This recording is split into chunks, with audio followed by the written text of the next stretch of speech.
You ready? Good afternoon. I would like to call the study session meeting of September 27th, 2023 to order. And City Clerk, may we have the roll call, please? Here. Here. Here. Here, thank you. City Clerk, will you please read the statement of participation? Oh, excuse me. Are there any changes to the agenda? I have no changes, Mayor. Thank you. And City Clerk, will you please now read the statement of participation? Thank you.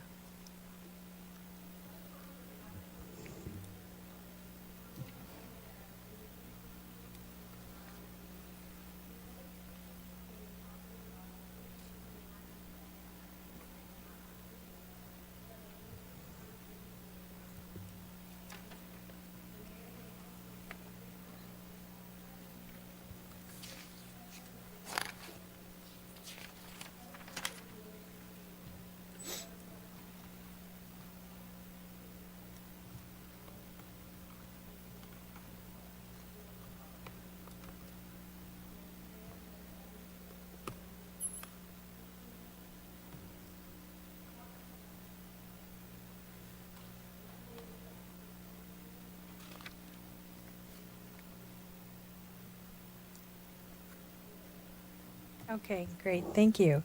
And our city attorney is Eric Vale, and will you please read the closed session items? Thank you. I'd be happy to do that, Mayor. We just have one item on our closed session tonight. It's a conference with legal counsel with regard to one item of anticipated litigation. I know the clerk just asked for public comments, but if there's any public comment with regard to this closed session item, they could comment now. If not, we can recess into closed session. Okay, do that. The city council will recess to the closed session room. Thank you.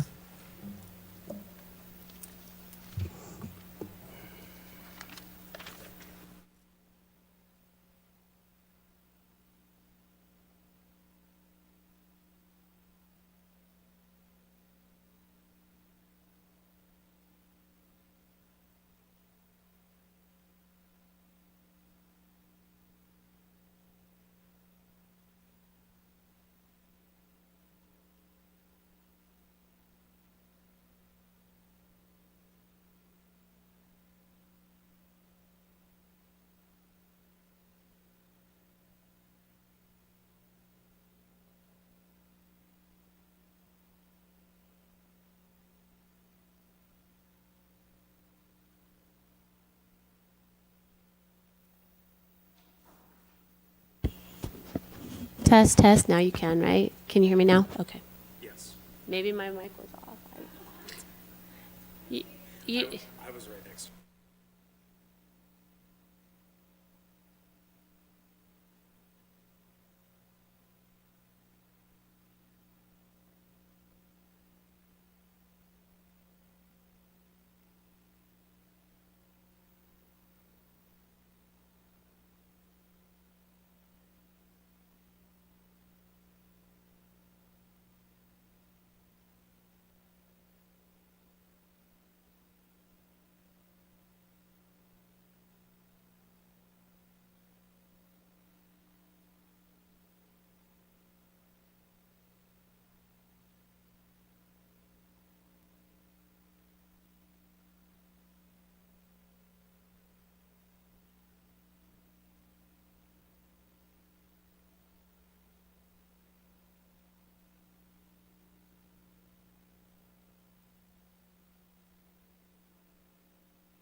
Mic check, 1, 2, 3. Mic check.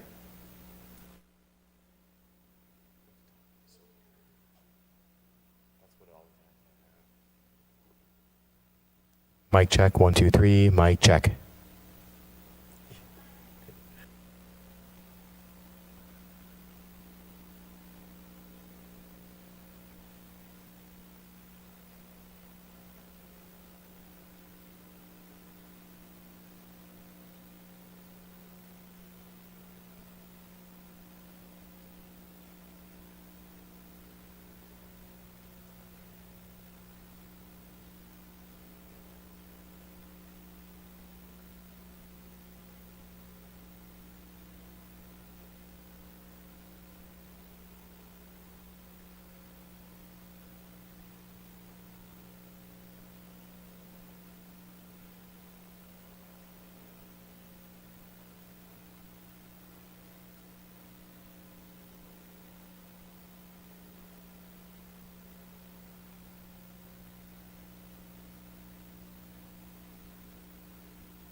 There you go. Welcome back, everyone. And City Attorney Eric, will you please report out the closed session? Thank you. Yes, Mayor, we did meet in closed session with regard to the one item of anticipated litigation. The city attorney briefed the council with regard to that item. Received direction, but there's no other reportable action. Thank you. Great. Thank you so much. We'll now begin our study session items. Item A, Fountain of Life update. And do we have a staff report, City Manager? Thank you. We do have a staff report, and Kevin Biersack will provide that to you. A few months ago, we reported to you on a contract engineering summary that we had done on the structural integrity and the safety of the fountain and things like that. And as part of that, we agreed to develop a plan for a long-term solution for the fencing to keep people from climbing on it and things like that. And so that's what we're here to report on today, as well as some funding that you put in the budget in the Parks Improvement Plan for potentially some splash pad play areas. So Kevin will report on both of those for you today. Kevin? The city manager's done a great job. It's over. You've heard it all. Thank you. Good afternoon. Usually I say good evening, so good afternoon, Mayor, Mayor Pro Tem, and Council. Thank you. So, Fountain of Life update, Town Square, Gregory S. Pettis Fountain of Life. Here is our standard picture in all its glory. A little bit of history. You've seen this before, so I'm highlighting. It's about 25 years old. We had a team, general contractor, a designer, an architect. It was funded by the former redevelopment agency and the Art and Public Places Fund originally back in that time frame. Since then, you've been privy to seeing how we've had repairs and improvements and the like funded from various sources. The build process, a whole bunch of steel pipes, layers of concrete, granite, 59 pieces in total when all is said and done. Those pieces were transported to Cathedral City and they were assembled kind of like a puzzle or a layer cake. The structure weighs nearly 100 tons. It was built in 3 levels. Slots are cut in the bottom and tied to the base stones, loops of rebar. They're cemented in place with holes cut in the tops and the sides for more, and they were stitched together for the 2nd and 3rd levels. All pieces are assembled and holes were filled with concrete from the bottom layer to the top. There's columns that were made for the bowls, those 3 bowls out there, and then they were lowered over the standpipes. Additional plumbing was run in order to, not just within the core, but in the outer area, the small animals and the perimeter. And then a surrounding gutter system was installed in a 60-foot diameter to allow for the drainage. I wanted to say inches, that's why I hesitated. So what is our current status? Well, it was closed for about 7 months, and for the past 5 months, it's been open as an operational art water feature. But however, last week we turned it off because we're ready for scalping season and seed. So we turned it off the end of last week, and we have scalping going on and seed will be spread and all that good stuff. So we plan on keeping it down for at least the next month. Significant amount of water and chemicals and heat. You know, we love the desert, it's paradise, but we do have issues with respect to our heat and with respect to all the water and everything, the damage that has been caused over the years, not just to the structure, but also the soft surfacing. And you all have seen, soft surfacing gets replaced every 2 to 3 years, just based on life in the universe and the wear and tear. There's safety concerns, that ties back to potential risk, whether it's slip and fall issues. You gotta love it when you see in the old days you'd see adults out there with their children, they'd be climbing all over it. You'd be like, what are you thinking, Lincoln? But they don't think. And so as a result, we've had cracks. We've had structural issues. You can go out there. Our facilities folks, whether it's Rudy, Eddie's here with me this afternoon, you can go out and you can see cracks in the bowls. So there is concern. There's been significant repairs to the pipes and the plumbing. The pumps are housed in a subterranean equipment call it a vault for lack of a better term, and that's 25 years old. We've done repairs over time to the vault, but there's some issues there with respect to that vault, and we'll talk about that in an upcoming slide. There's 35 different water elements with a variety of nozzles down below, circulating up to 10,000 gallons of water. We did install an autofill system so that we didn't have to have the manual labor that we have, but still, when we turn it off, we have to turn it back on and we have to monitor it. So the evaluation, when we were with you in April, we had reached out in March and had a third-party review from a vendor that came in, and they gave us a structural engineering. We talked about that, and that was in that staff report back in April. And so when all was said and done, they identified mechanical, electrical, and plumbing, fencing, and stone and decking issues, and came up with about a $250,000 ROM, or rough order of magnitude. With respect to that, we internally addressed some of the basic mechanical, electrical, and plumbing issues and did what we could in the vault and took care of that so that we could get it up and running. And like I said, it's been running for the last 5 months. We did, in the budget that was, the biennial budget that was adopted, we put a placeholder in there for $150,000 in year one of the budget with respect to if something would need to happen with those funds coming directly from the general fund. So what we've done, Eddie and company, they, with research and with talking to different vendors, tied to the vault being 25 years old, have identified 2 different categories of repairs. That which is necessary or needed to be replaced to make it operational with respect to the water, with just the vault and tied to the water. Optimally, it would be nice to be able to consider including additional items so that we can take care of it all at once. And so that's broken up into a rough order of magnitude of $22,500, which includes a 10% contingency for filter units, automated time controller, isolation valves, and shunt trip units.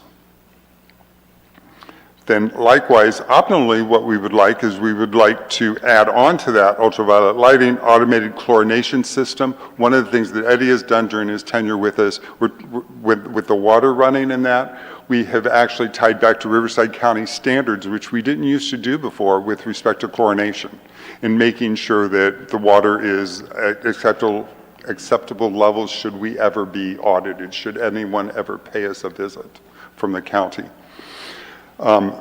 In addition, variable frequency drive motor pumps, and to paint the plumbing in the walls. It's not pretty when you open it up. So the near-term plan, due to the potential structural issues, deterioration and damage to the soft surfacing and the associated risk with it being interactive, being an interactive climbable feature, we had recommended to dedicate it as a central art piece. So we did that during the summer. We closed up the fencing and everything, but we did get the fountain at least operational. With your concurrence back in April, you gave us a $15,000 not to exceed. We were able to go to Verde Design, and we were able to get a conceptual design from them for $8,200. And it tied back to that $8,200, they came back with 3 primary options, and option 1, we broke that up into an A and a B, and we'll talk about this. And you, I'm sure, have read about that in the staff report. So option 1 has 3 primary elements: guardrail or fencing around, to basically do away with the soft surfacing because of the maintenance that has to happen every 2 to 3 years, and to actually concrete that in. And tied to the plumbing, do the evaluation with respect to the plumbing of, if we do have a water feature in the central part, do we shut off the water for the little animals on the outside to just deter water and activity close to that art? So that's option 1. So tied to option 1, another point is that in the picture that you saw, and that will be in the next slide, there are pickets. And tied to those pickets, one of the things that could actually happen is we could, and I'm going to jump ahead and look at it, if you see with respect to the pickets, every 4th, what Verde proposed was every 4th, you could maybe have some type of a mural. Well, if you leverage what happened with the Ophelia Bringus Bridge, maybe we could engage the Arts Commission, and we could actually tie back to some kind of artwork that might be compatible or palatable to mirror the art that is in the central part there. So that $118,000 that was on the previous slide that I just breezed through, we could potentially even save some money if we didn't do these murals and we just did all pickets. We could have a guardrail, it's recommended about 3.5 feet high, 42 inches high. So we could have a guardrail around, tied to that picket fencing, and then in a subsequent endeavor through the Arts Commission, and our Assistant City Manager being the staff liaison for the Arts Commission, could engage the Arts Commission if we wanted to, if you all wanted to go take that out for a spin for potential artwork around the fencing. So that could be an option with respect to that. So the difference between option 1A and 1B ties back to water or no water. Water being about that 118,000 plus contingency versus about 185,000 if we want to make that $50,000 investment on the needed and the optimally recommended items for improving the vault system. Kevin, what areas of the fountain would have water, or what areas would cancel all the water? So if there's no water, sir. If there would be water, it would just be the central art piece. And what we would, at your direction, if you all agree to it, we would also evaluate, would that include the animals outside the fencing, or would we actually block the water off so that there would be no water? We would look for you for your direction. So under option 1, sir, it would be the central art piece, only contained within. If you all would want us to keep the water on the outside, when we would take away the soft surfacing, we wouldn't do anything with respect to shutting that water off for the animals. The animals can be there and be art. It's not a risk from a standpoint of the climbing that happens up above. So that would be something to consider. If it would be water, just water inside, or water to include the perimeter. Yes, sir. If it's on the outside where the little animals are, would we have to put that special padding other than concrete? We would be looking at concreting. So there could be a slip and fall if they're, There could be with that small little thing. I didn't know if there was going to be padding. When we actually get into real design, we could evaluate that, have them evaluate that as an option. All right, Now- thank- Well, I will go to Councilmember Ross. She's, yeah. Yes, ma'am. I'm just going to share my opinion and mostly look at the council, but I'm going to be looking at you all. You go for it. So I think when our dearly departed Mayor Greg Pettis passed away, and we named the fountain the Greg Pettis Fountain of Life, it restricts us from not ever letting it not be a fountain. It has to be a fountain. That's my opinion. It was named after a deceased mayor. That would be just super poor taste in my mouth. Secondly, I think very few people will be drawn to, when you do the fence, oh, no, I don't think that's what I was saying.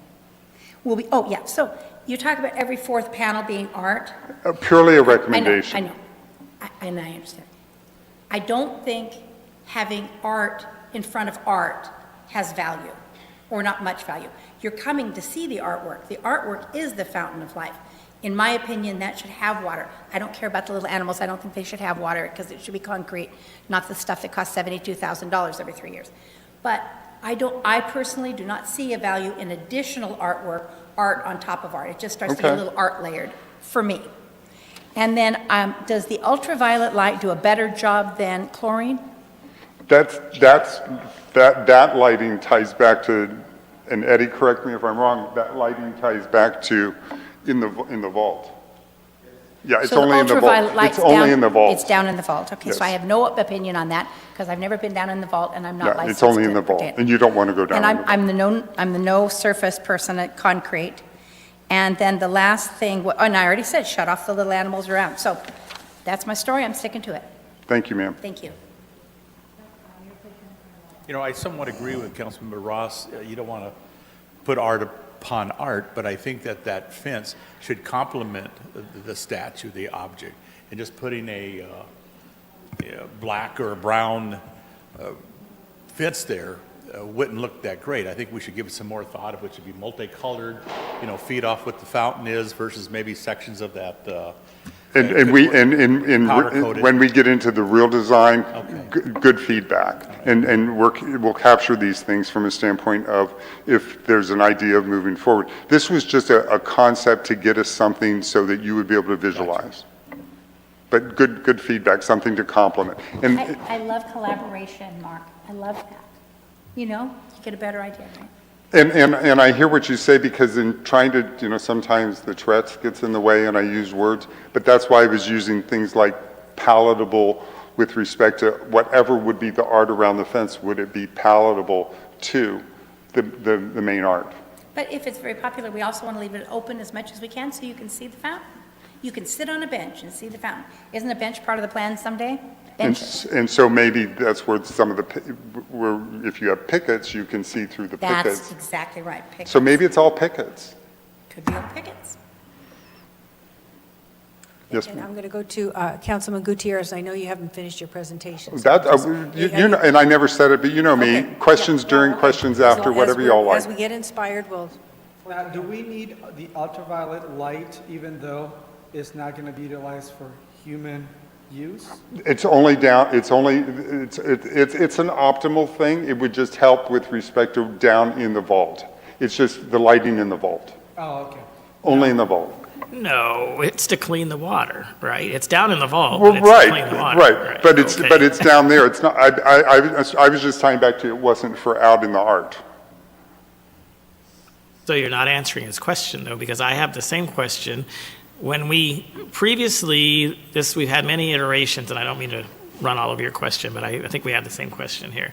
When we previously talked about the fountains, one of the concerns was that there was no water cleaning going on, and we had people playing in it, and really shouldn't it be the same standard as a public pool? And we ran some risk of liability if there was some type of disease that somehow a claim was made, was spread, and we weren't following to the same standards. So then we had talked about, well, you really need to have some kind of water cleaning in our water features. It's not our only one, and this one is what we're talking about, and then could involve ultraviolet light or chlorine or a combination of the two. So I hear the council member asking the same question that probably many of us have, is if we're not going to use this as a bathing feature or something where people are supposed to come in contact with the water, do you really need to have the ultraviolet light and the chlorination features, which we haven't had now for 25 years, and we've had people playing in it? So we started the chlorination these last 5 months. So we actually are purchasing chlorination tabs, and we're actually doing that manually. And we have been, and that ties back to the whole, tied to Riverside County and wanting to make sure we So have those since no one's standards. bathing, is that just to keep algae down, that type of a thing? Like From a- Thanks to the ceramics, the algae. Okay. From a cleanliness standpoint. Okay, And so we've been doing that, and then the ultraviolet would complement, and that's why it was down under the recommended optimally Right. versus the necessary up above. all right. Well, I don't mean to step on your question, but I had the same question because under the recommended, but it seems to me that might be premium for now. Maybe when we were allowing people to, with permission to have contact with the water, maybe 25 years ago, that would have made sense. But now it is what I'm hearing, and it seems like you're confirming it is really a premium thing because it's not, we don't really have people having contact with water, although of course the cleaner the water there, always the better for maintenance and other issues. Yes, sir, and the 22.5 below is what we feel is minimally required, and the 27.5 up above is the 22.5, and the 27.5 down below would be the premium. Now, the concrete animal features, are they located within the soft surface right now? If we were to do the fence, are they going to be The soft inside? surface is inside the little grates, and these are just on the outside of the grates. Okay. That one, because I tried to explain this as we went through earlier. The fence would be around the main fountain. The animals themselves, just as it is now with the temporary fencing, would be outside, which is why part of the recommendation is that we don't run the water to them. and instead they're just objects to look at. They're not quite the same fall hazard as the big fountain is, so even if it's concrete out there, right now they are on the soft surface, Councilman, the damaged soft surface. But if the recommendation is accepted, they would be on the concrete.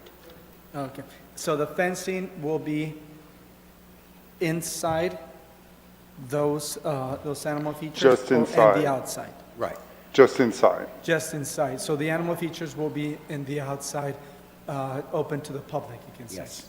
It's like that, the fountain and the fence, and then there's the three little animals. Okay. Well, I happen to agree with what Councilmember Ross mentioned. We definitely need to have water in the actual, I'm convinced that we should have water in the actual water feature, the fountain itself, the fencing, the cement, and the water feature. I think without the water, it would not be an actual feature.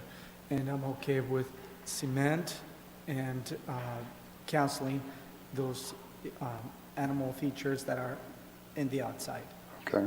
Thank you. And if we go with the recommended minimal, we'll be right about on the money. It's like $150,000, $160,000 in thereabouts. If we went with the optimal or the premium, it would be at about $185,000.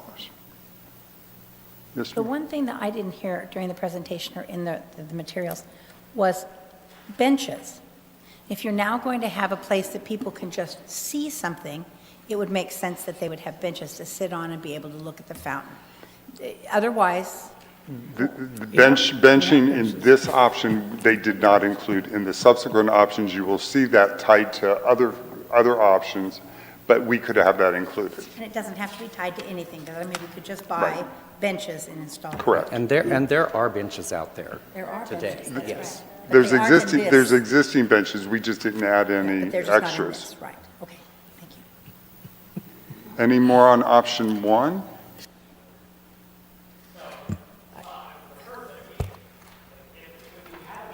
If they wish to speak, that maybe we heard that before we all offered our Oh, I our just- opinion. So I was a little surprised we had jumped to that. So I don't know, Mayor, what the organization is. Because I know there's a whole nother part about splash pads.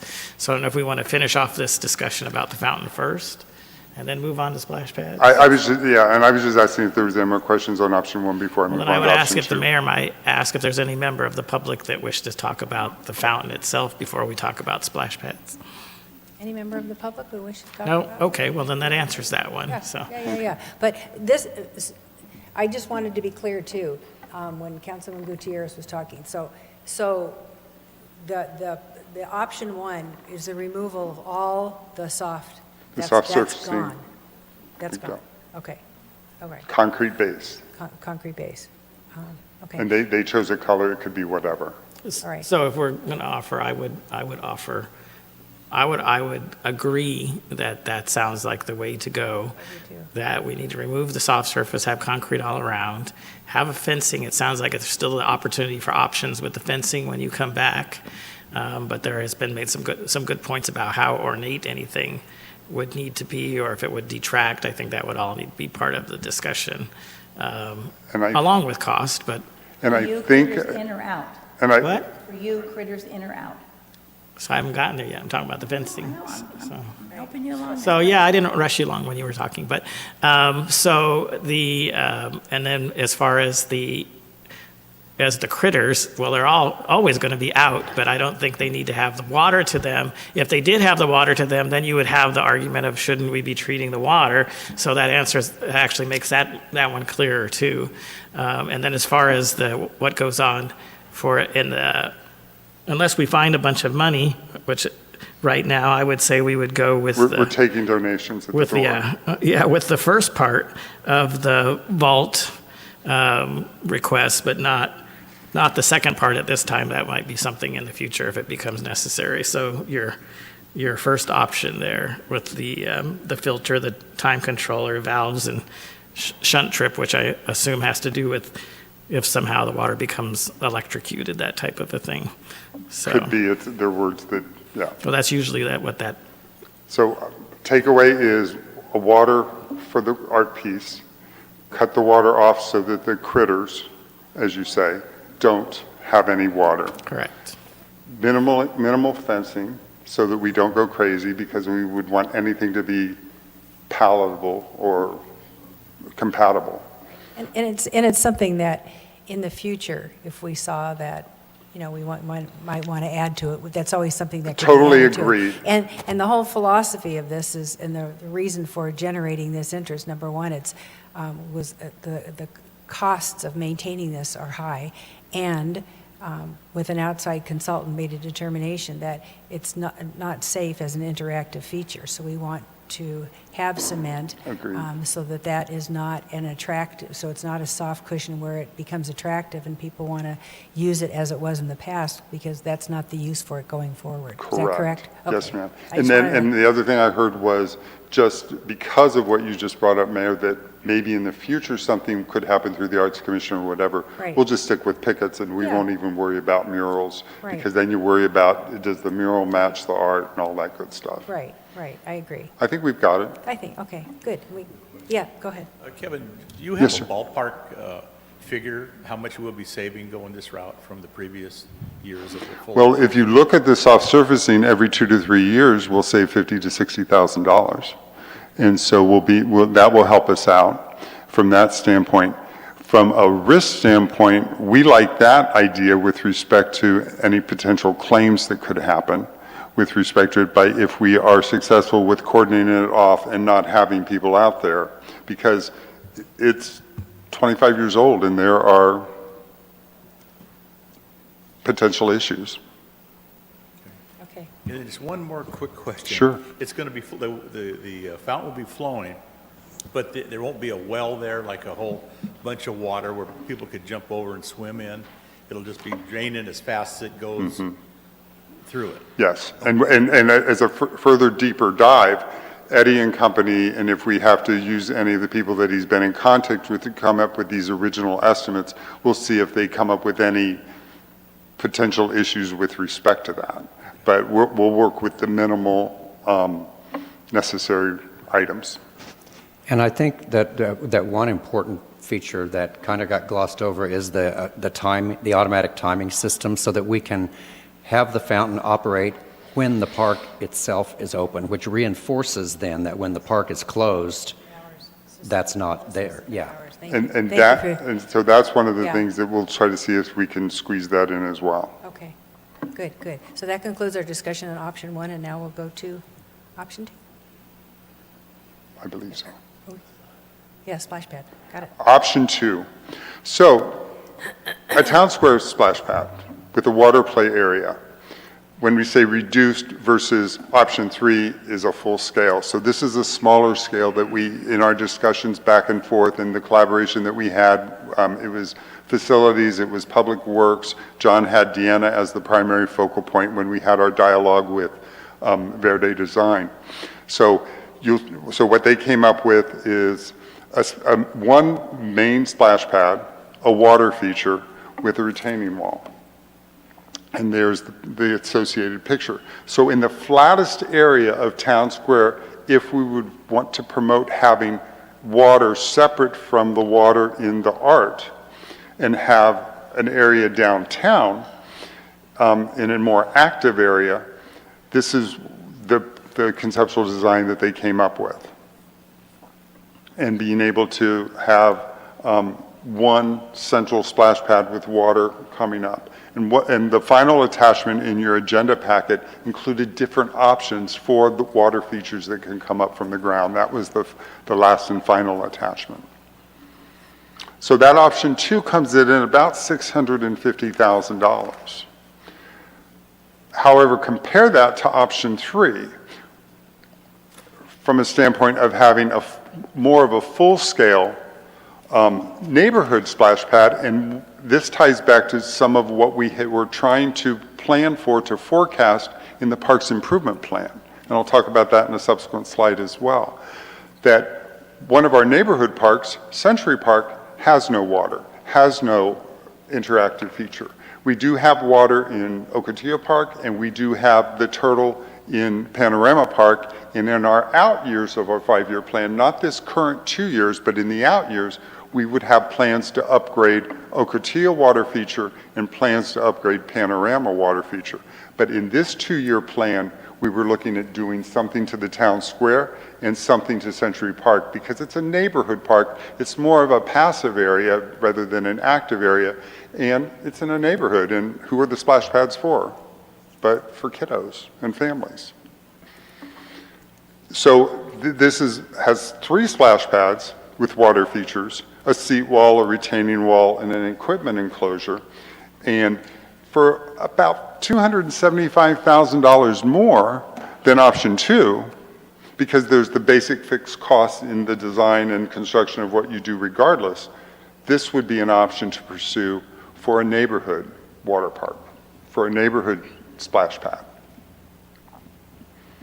We can do all. We can do option 1, we can do option 2, we can do option 3, but option 2 ties back to if the council's desire is to have a second water feature, if we're going to have a water feature tied to the art, if we're going to have that in the downtown, and or something in a more neighborhood-oriented environment. And so that's what option 3 provides, is more of that neighborhood option. Kevin? Yes, sir. I wish that we had the money to do option 1, 2, and or 3. One of the things is that option 1, for sure, if council agrees upon it, it's done and over with. Option 2 and 3 is the one that we're discussing. Now, to spend either $650,000 or $900,000, we haven't talked about the dog park that we're talking about possibly in the future, the more people are interested in. So I'm all about parks, but I think that we have the bigger goal as council in mind, and that is the dog park, whether we get a grant in the future, or maybe we can utilize general funds or any funds associated with parks to build that park. So I'm not in favor of option 2 or 3 right now. I'm more in favor of concentrating on one thing at a time as we have the money, and that will be the future dog park here in Castillo City. Understood. Thank you. Thank you. So I remember when my kids were little and they loved splash pads. You know, they'd run and try to get to where it was going to come up. They never caught the water, never, for years, but that didn't stop them from loving it. And I would love to see that in our city. But honestly, I think spending that kind of money right now, when we have 4 million cubic feet of dirt to move and people who are still dislocated from their own homes, seems a little insensitive. And I personally would like to see this come back in, let's say, March, and maybe have it ready for next summer. But I would be uncomfortable moving forward. And I'm also a plan 1 person, I think. But whichever one the council decides to go with, I would be more comfortable seeing it in the future, and I feel a little cringy about it right now. Thank you. Thank you. Thank you. And, I definitely agree with the council member Ross. I am all for celebrating the Fountain of Life and having that workable and safe and not interactive and make it as beautiful as possible. And I love the idea of the water feature, but I am, with the expenses and the costs and the impact to our budget, just in as a result of this storm, I'm a very frugal type. So I think this would be a better project shelved. I like the idea of having it in a park, that's family friendly. Option 3 is yeah, the option neighborhood. 3. Got it. That's a neighborhood that the kids can go down there and they don't have to trek. They're not reliant on parents to drive them. The kids can just be there with parent supervision. So I like that idea, but I'm certainly willing to, open myself up to any kind of discussion about that, but in the future. Thank you. Thank you.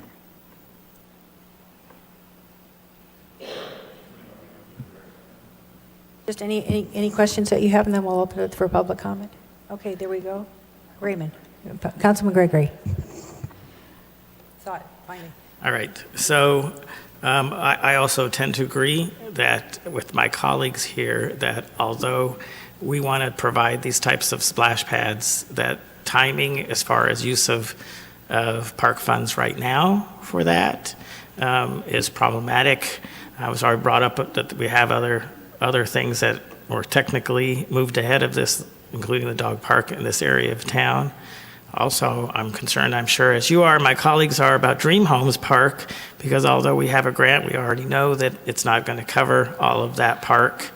And we've already authorized some and have talk of some other cutbacks there. So I think that's also something we should consider before we spend a lot more money on a current park project.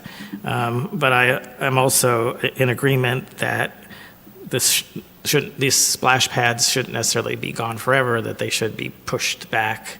When it does come back, I think we need to also consider if we look at the town square. I'm in favor more of a neighborhood use. As you said, it makes a lot of sense and has already been shared about that's where the kids are and the families that would probably use it.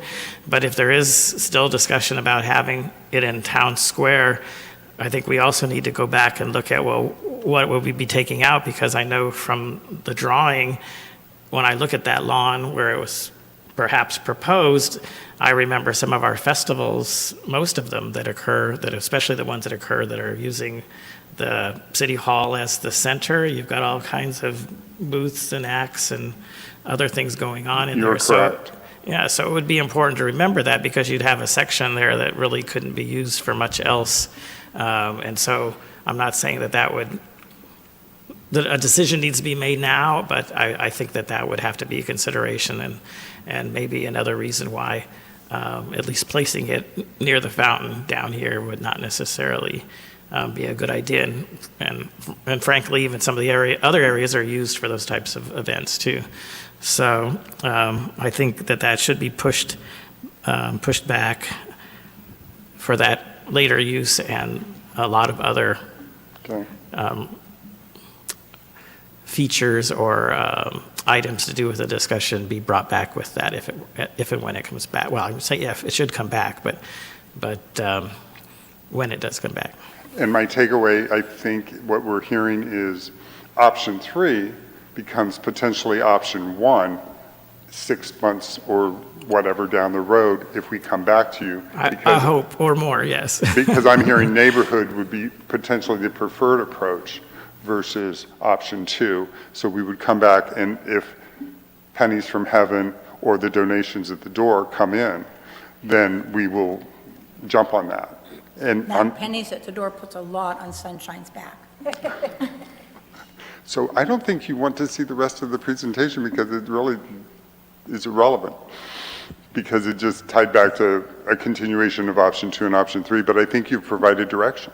Okay, thank you. Everybody comfortable with that? Okay, very good. Thank you for the feedback. Yeah, thank you so much.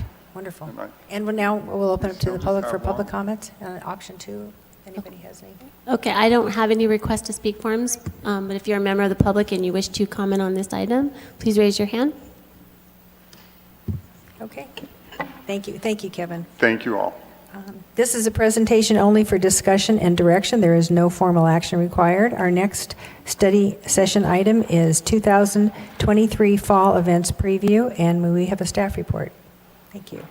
Thank you, Mayor, members of the council. Ryan Hunt will present this, which is a look ahead to what's going to be happening. I guess Sunday is October 1st. So once we get into October, then things start happening in terms of our events, and that will carry us through Christmas time, and plus you'll have a little sneak preview even into the winter for you. So Ryan, take it away. Thank you, City Manager. Mayor Pro Tem, City Council, it's good to be with you this afternoon. Hopefully this will be a little bit of a fun, lighter presentation where we can kind of talk about some of the exciting things that'll hopefully bring our community together for our fall and winter events season. And as Charlie touched on, maybe a little bit further in as we get to some sneak peeks of some of the cool new things that we're working on. But wanted to play this. You saw it at State of the City, but I really think it's good for hopefully we have some folks watching at home and streaming to realize the magnitude of what we do as a communications and events department, leveraging our public works, our police, our fire, our facilities team.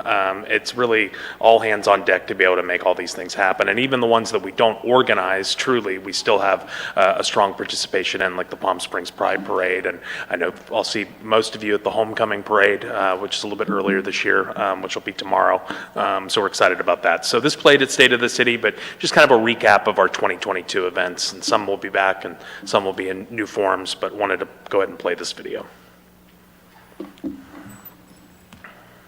We are on fire.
So we're back, we're here, and a busy event season ahead. We're excited to repeat some of that this year and try some new things as well. And I think with the support of the City Council, really appreciative of the new events. Obviously, Battle in the Desert's coming back. It had its first year in the amphitheater last year, but are excited about some of the new additions to the amphitheater with the Mayan Festival, Maya La Feria, which is coming up here in about 3 or 4 weeks, October 21st and the 22nd, as well as Coachella Valley Bully Fest, which was approved in a similar timeline from City Council. We have continue to see an uptick in third-party applications. I believe there's one for your approval tonight as well. So there's definitely more activity that we've seen in the amphitheater, and obviously we want to work towards making that a venue that people will be proud of for years to come.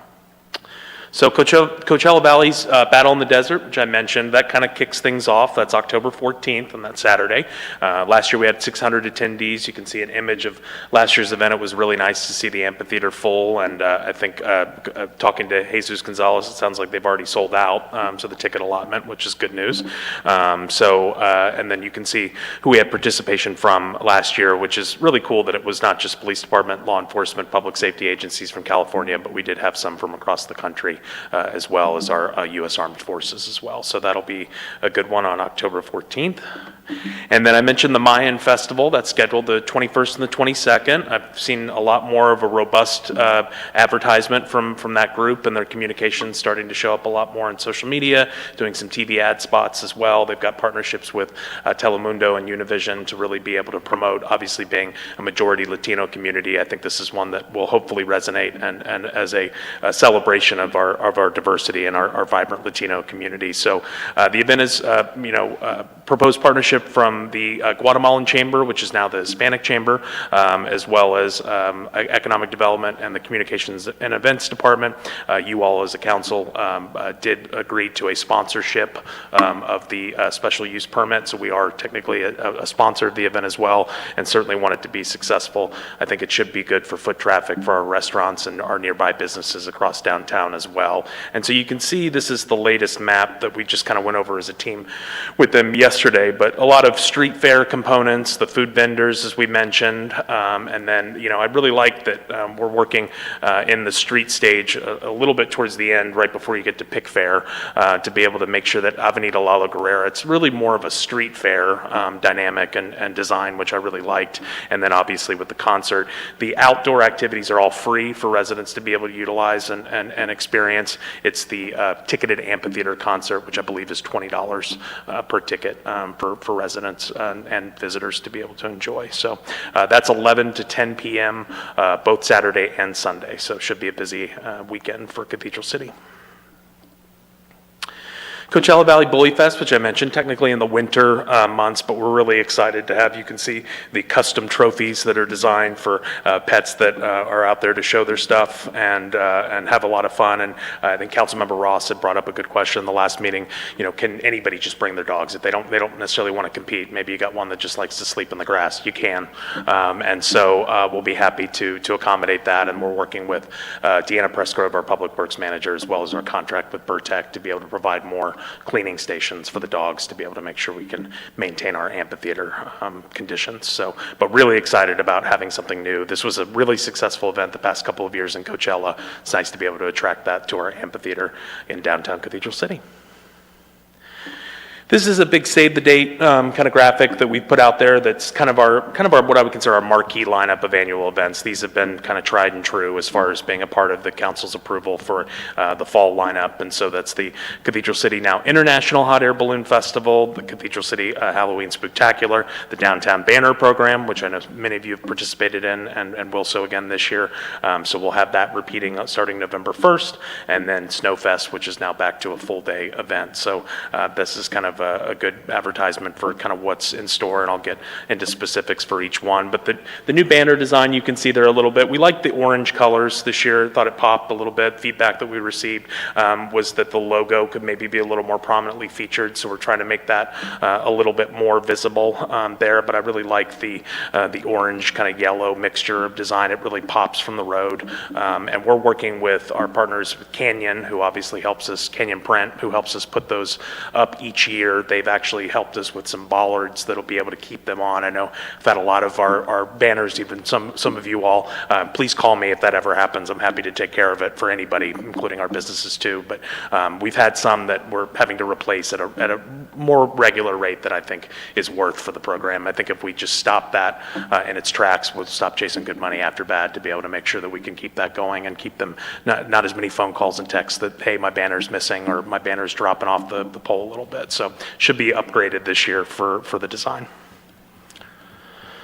And then we're really excited. Our Parks and Community Events Commission's been hard at work and coming up with some really creative events as well. And the dog costume contest is going to be a really, really busy Saturday on October 28th and the 29th for Spooktacular. But from 9 to 10:30 a.m., both these events are working together on the time frames to be able to make sure they can celebrate one another. Really good partnership here in Cathedral City.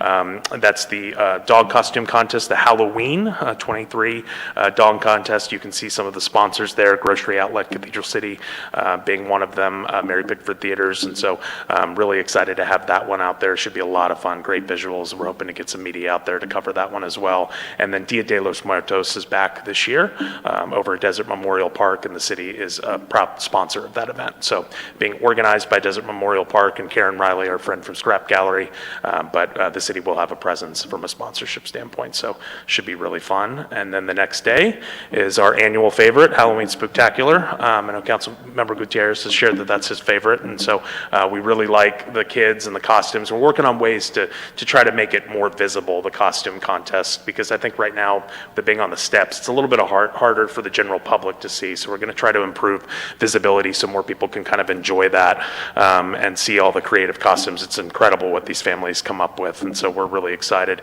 DJ Shauna will be back playing all the hits and the music and getting all the kids excited, as well as our La Muchicana 50,000 pieces of candy, which hopefully will last us through the 3 hours of the program. Livestream will be back once again to provide their blood donation station as well for people who want to donate to a good cause there. And then the free movie at the Mary Pickford, which I just touched base with Ted Hain yesterday over there, is going to be Casper. So that'll be the free movie that kids can see after the event, similar to Snowfest a little bit later.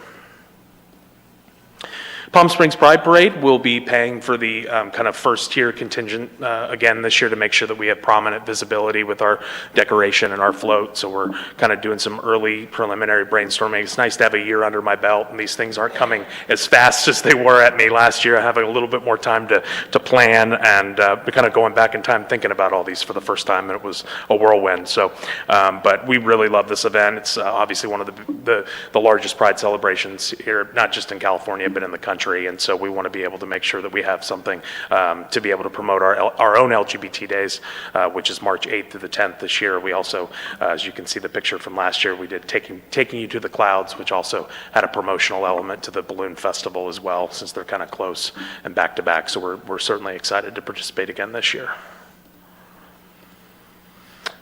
Cathedral City International Hot Air Balloon Festival, with the blessing of City Council having our own balloon, which is set to debut at this event with our partnership with Visit Greater Palm Springs. Really excited to launch that.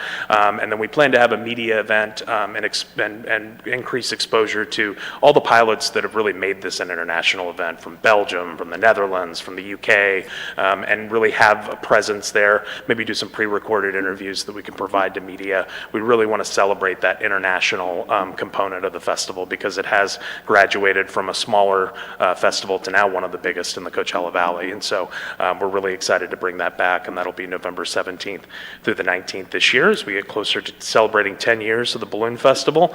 I won't go through every single component of this, but the drone light show I wanted to highlight will be back this year. We're trying to coordinate that with some music similar to what we did for LGBT Days, which I think added a little bit of a different spice and flair to that, made it a little bit more meaningful and impactful. And so the Balloon Glow, as I've mentioned and touched on a little bit with the grant that you all approved in partnership with Visit Greater Palm Springs to be able to have enhanced experience for the Balloon Glow. Let's all go ahead and do whatever weather dance we need for no wind this year for November, and hope that we have good weather in store. The car show will be back. All the components there. The food truck fiesta is obviously a popular one in the amphitheater, as well as having music acts. I believe that it was a Pink Floyd tribute band last year, and I think it's Rolling Stones, and then with you all potentially giving us a little bit more leverage for a bigger act for the 10th anniversary. Hopefully we can get something that people will really remember. North Pole Village at Snowfest is back to an all-day event from 1 to 8 on Saturday. It's once again presented by what's just been a terrific title sponsor, Comfort Air. They're really excited about being back this year. The setup begins right after Thanksgiving. 20 structures. I believe we've sold all but 2, which is incredible. We were lucky to sell, I think, 6 or 7 last year, a short time frame. You know, we didn't have necessarily the resources to go big again, so we just kind of made sure. I thought it still ended up being a nice event last year with the tree lighting, but the biggest feedback that we got, as I've relayed to you all as a council, is, you know, why didn't you do it on a Saturday? Can we do it on a weekend when us as families can get out out there a little easier with jobs and school. So we're trying to accommodate that. Our MC in part will be KSQ's Patrick Evans, he's also a Cathedral City resident. So that'll be nice. The story times will be back with Cathedral City Fire Department and Cathedral City Police Department participating. And then the ELF workshop, which was really popular last year, will be back once again with Scrap Gallery. And we've communicated, Charlie and myself, to the Palm Springs International Film Festival that we'll be keeping this up through the first weekend, which they like, to be able to have that connection with the Pickford Theater and have everything lit up and nice for them as well. So I wanted to show, for me, being the first time I wasn't here in 2019, the last time we did kind of an all-day Saturday event, and you'll see some familiar faces, including one of our Mayor Pro Tem is Santa in this video. But I wanted to show the public of kind of what we're hoping to get back to with the train and the snow and making it an all-day event. So this is a story that NBC Palm Springs had actually done that I think really kind of captures the spirit of what we're hoping to get back to with Snowfest.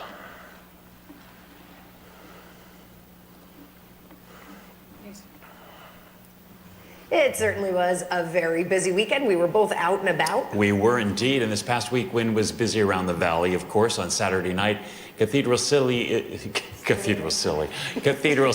celebrated CCC with Snowfest. I was honored to be part of the celebration. It was all about Santa and the lighting of the tree. Ho, ho, ho! Merry Christmas from Cathedral City.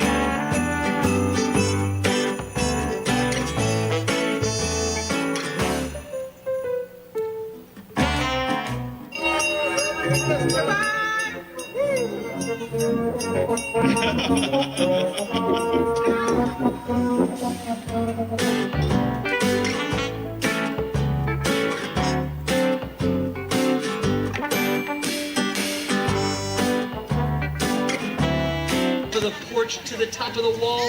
Now dash away, dash away, dash away all.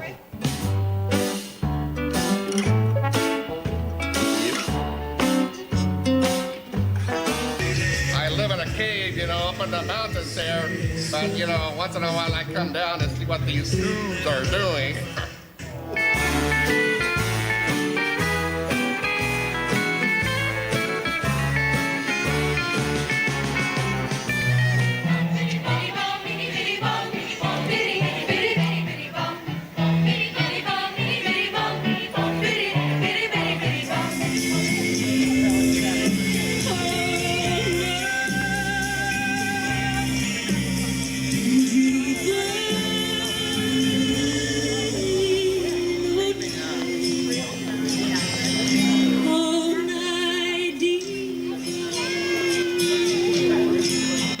Thalia Hayden. What a beautiful city and glorious night this is. Thank you for being here. Cathedral City, are you ready for tree lighting? 3, 2, 1.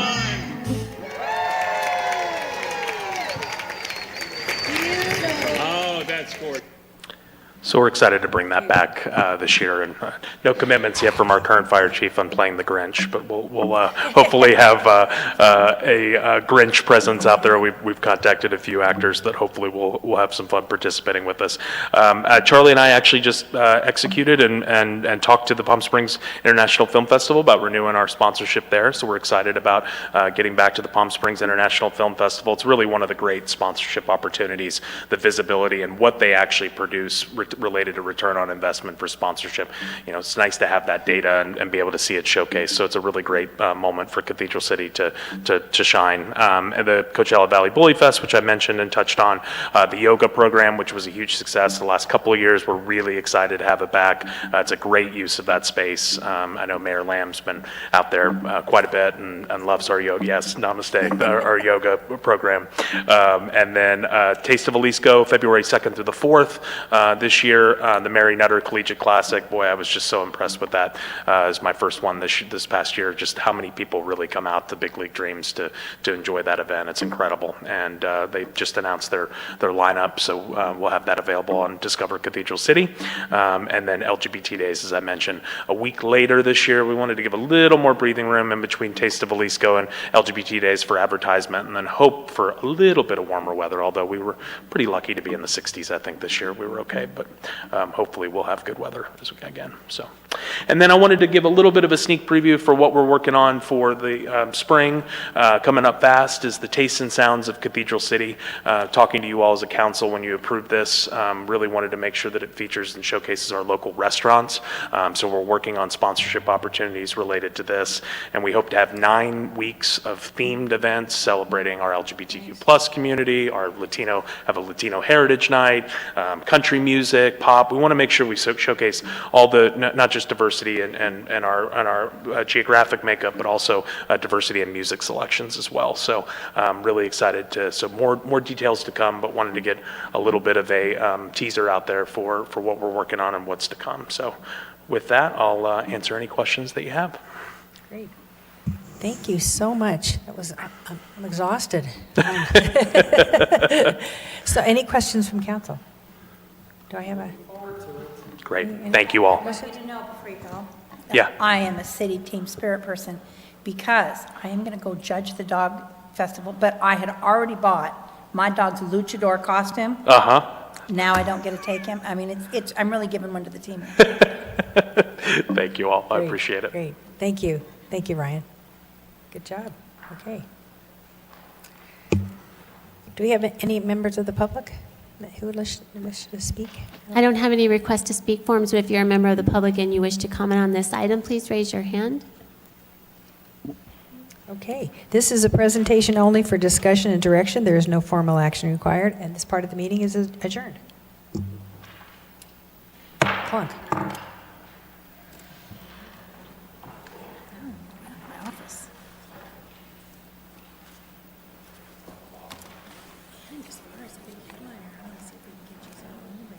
Oh, that'd be nice.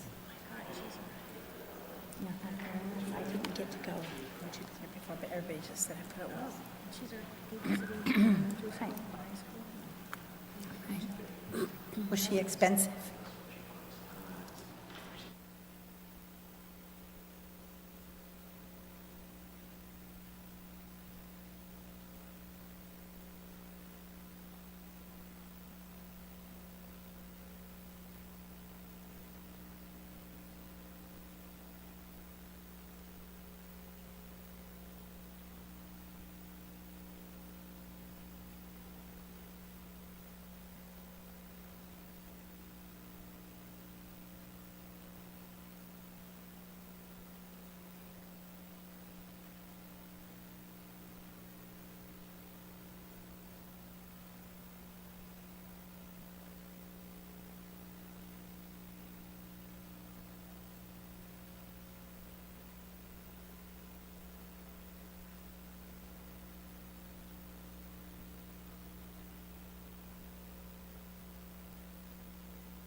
Good.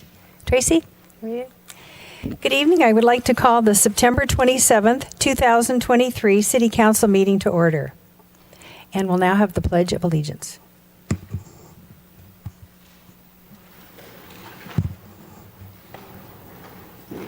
I pledge allegiance to the flag of the United States of America and to the republic for which it stands, one nation, under God, indivisible, with liberty and justice for all. Please remain standing. Compassion. In an article for the Huffington Post, author and scientist Dr. Haider Zayed shared the following observations on compassion and listening. Compassion is the human quality of understanding the suffering of others and wanting to alleviate it. In order to understand a person's suffering, it is important to take the time to listen to what others are going through. Listening is an accepting and non-judgmental invitation for others to be themselves without any worry about disapproval. This is an extraordinary gift to offer another person and opens the door to a deep mutual exploration of feelings. By simply listening to the woes of another, we can actually reduce the amount of time the person feels sad.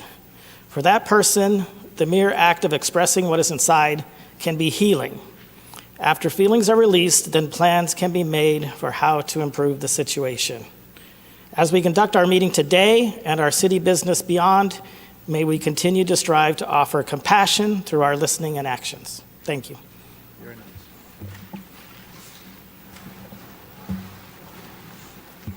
Thank you, Councilmember Ross, and thank you, Councilmember Gregory. City Clerk, may we have the roll call, please?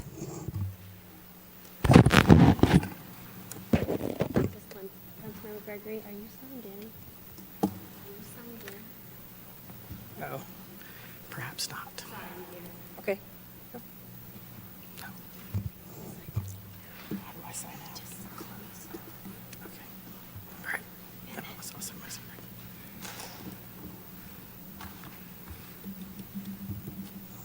Sorry about that. Councilmember Gutierrez. Here. Councilmember Gregory. Here. Councilmember Ross. Here? Mayor Pro Tem Carnevale. Here. Mayor Lamb. Here, thank you. Are there any changes to the agenda? I have no changes, Mayor. This is the time for public comment. Tracy? Public comment is the opportunity for members of the public to comment on items that are within the City Council's jurisdiction but not on the agenda. Because of restrictions contained in California law, the City Council may not discuss or act on any item not on the agenda, but may briefly respond to statements made or ask a question for clarification. The mayor may also request a brief response from staff to questions raised during public comment or request that a matter be agendized for a future meeting. Public comment will be limited to 3 minutes. If you're a member of the public and you wish to address the City Council, please complete a request to speak form available at the entrance and submit it to the city clerk. You will be called upon at the appropriate time. If you have materials or other items to present to the members of the City Council, please do not approach them. All materials shall be presented to the city clerk for distribution. I do have a couple of requests to speak forms for items that are not on the agenda. The first speaker is Martha Vistica.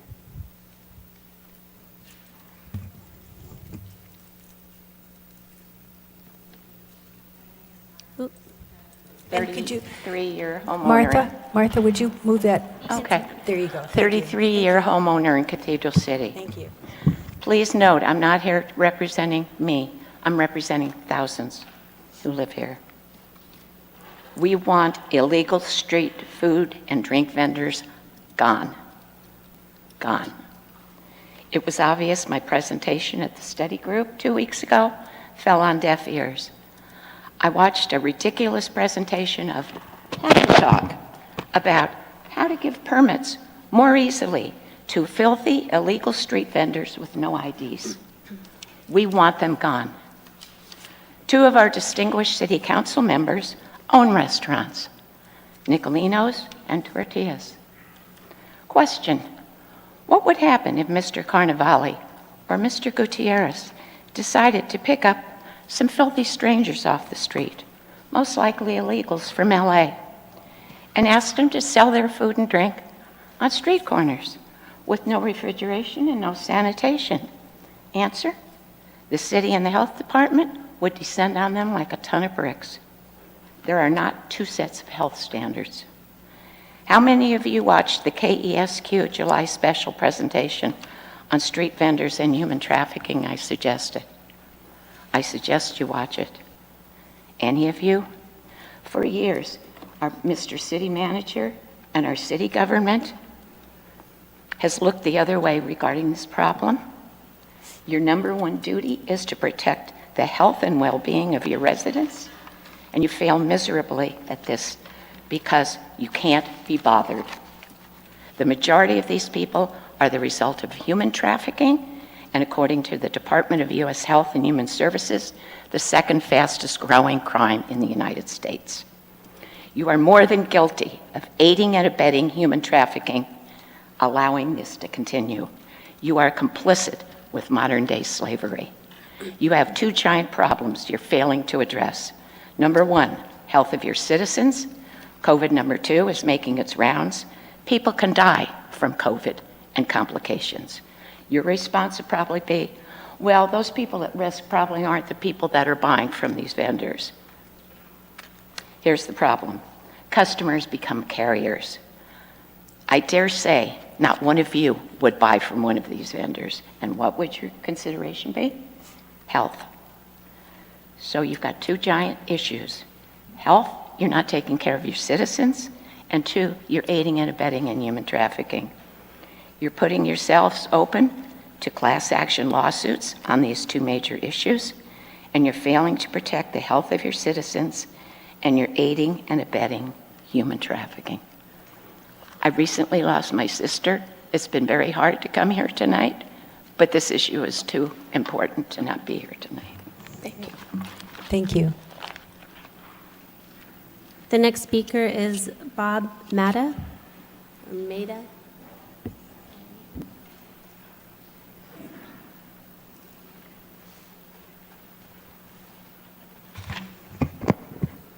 Good evening, everyone. My name is Bob Mata. I live at 1069 Via Grande.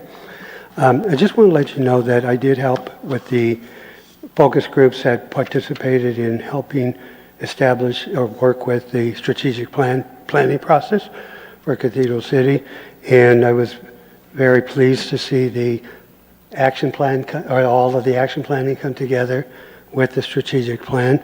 I've had a chance to review it. I'm especially impressed with the work around Goal B on community involvement, and I think it's Goal E on safety.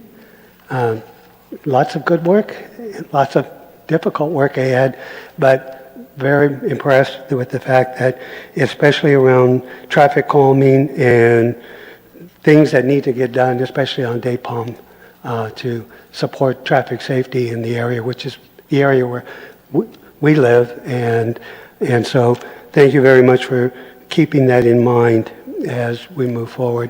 Along with that, code compliance is very important, especially on vacant lots in and along Day Palm. If you would, please continue to help all of us keep things cleaner on Day Palm. It is a major entry area into Cathedral City, and it would be nice to know that we're all helping try to keep the city beautiful to visitors and community people alike. One thing I do want to say to you is that I'm at the point now in my life where I can help and volunteer. I tried to do that by volunteering to serve on one of the commissions, and I was unable to do so simply because I did not qualify. There was a commission called Mobile Home Fair Practices, and it said that you had to be the members who shall be resident electors who are neither mobile home owners nor tenants nor mobile home park owners. I think that's a little inequitable, simply because if you're saying you can't serve on the commission or fair practice for whatever reason, what is the difference serving on an architectural review group if you're an architect? What's the difference on serving the cannabis task force if you smoke marijuana? What's the difference in public arts if you're an artist? I don't understand. If you're worried about influence, many of you are business people, and conflict of interest could be looked at the same way. So I'm wondering if you would please look at that again for people like myself who are property owners here in Cathedral City and don't get the chance to help in terms of fair practices in an area that is of special importance to many of us. Thank you. Thank you.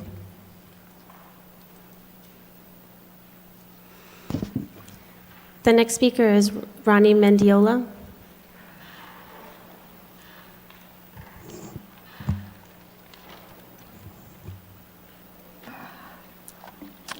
Good evening, Mayor, council members, and staff. Ronnie Mendiola, Cathedral City resident, Horizon Rise resident. I'm here first to thank you for waiving the initial demolition fees for homeowners and business owners which sustained damage on August 20th, 2023 from the flood. I'm also asking for your consideration for continued support during our reconstruction and rebuilding process. The reality is our recovery is complicated and expensive. That will continue for months, possibly for years, for some to completely recover from. Please consider waiving future permit fees for rebuilding our homes and businesses which sustained damage. Each home and business owner is on their own timeline of recovery. Many are navigating through insurance companies. Many don't have insurance.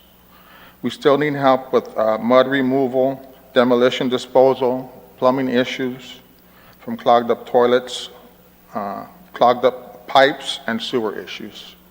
Thank you for your time. Yes.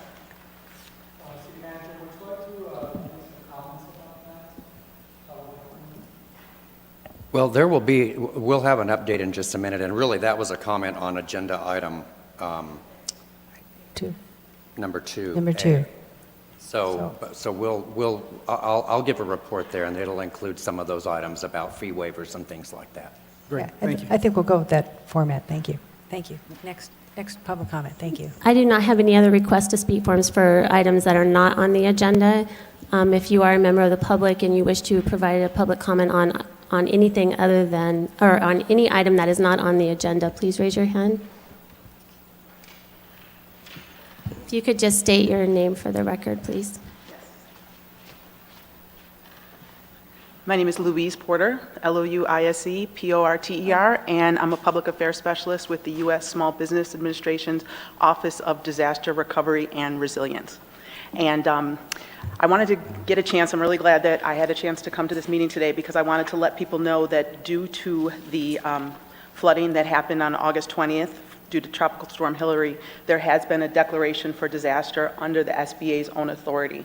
And so what that means is that the disaster loan program is open for Riverside County, as well as the contiguous counties of Imperial, Orange, San Bernardino, San Diego, and La Paz in Arizona. It is important to note that there is a deadline for this program. For physical damage, it's November 21st, and for economic injury, it's June 24th. So I want to let people know that there are portions to our, well, it's very confusing for people because it's the U.S. Small Business Administration, but during declared disasters, they provide low interest rate loans for homeowners and renters as well as businesses of all size. So it is for homeowners and renters as well. Homeowners can be eligible for up for $500,000 to repair or replace disaster damaged real estate that is uncompensated, that is not receiving any other compensation such as insurance, and up to $100,000 to replace personal property. Business owners are eligible for up to $2 million to repair or replace personal or business property as well as economic injury. And again, that eligibility extends into all those different counties. Now, there is an interest rate, and it can be as low as 2.5%, but until someone puts the application in, you don't know what you're eligible for. If someone puts the application in and is approved, a loan becomes an option. People are not required to accept it. They have 30 days once they get the closing documents to make a determination if they want to accept it. If they do want to cancel it, they will receive 6 months to request a reinstatement of those funds. However, if it's after the deadline that the application is received, they will need to put a statement in there saying what was beyond their control to put the application in late. And not knowing if they wanted it or not knowing if they were going to need it is not an acceptable reason. So we do encourage people to get that application in prior to the deadline. Now, right now, we have customer service representatives at the Cathedral City Library at 33520 Date Palm Drive, and they're there Monday, Tuesday, Thursday, and Friday, 10 a.m. to 6 p.m., and Wednesday, they're there 12 to 8. So today, they're there a little bit later. Right now, they're not going to be open on Columbus Day, but this will be determined. There is no closing date. So if no one goes to visit them, they will close it earlier. So we encourage people, if you do want to take advantage of this opportunity, because it is a limited time, and you want some help, to go in there and get that help. Also, you can call our customer service center. It's 1-800-659-2955, and they can help lead you to the online application or a location where you can go and get assistance. Thank you. Great, thank you. Absolutely. So compensation can mean so many things. Compensation would, in this case, would not include volunteerism or people who came to help you. No. You're talking about financial. Yep. Dollars and cents. Definitely money. No, that's a very reasonable question. And Louise, do you need to make an appointment to come to the center to receive help and guidance? Absolutely not. It's completely walk-in. Right now, we have enough representatives there to help people that come in. So, no, absolutely not. Just walk on. Could this be online as well, or do you have to be? There is an online application. Actually, what they do is they help people go through it online at the Outreach Center. But if people do want to do it online, they can go to disasterloanassistance.sba.gov/ELA, or, like I do, Google it. And it comes right up, because it's, as you know, there's been a lot of disasters, so it comes up. Right. Business cards? Yes. I do.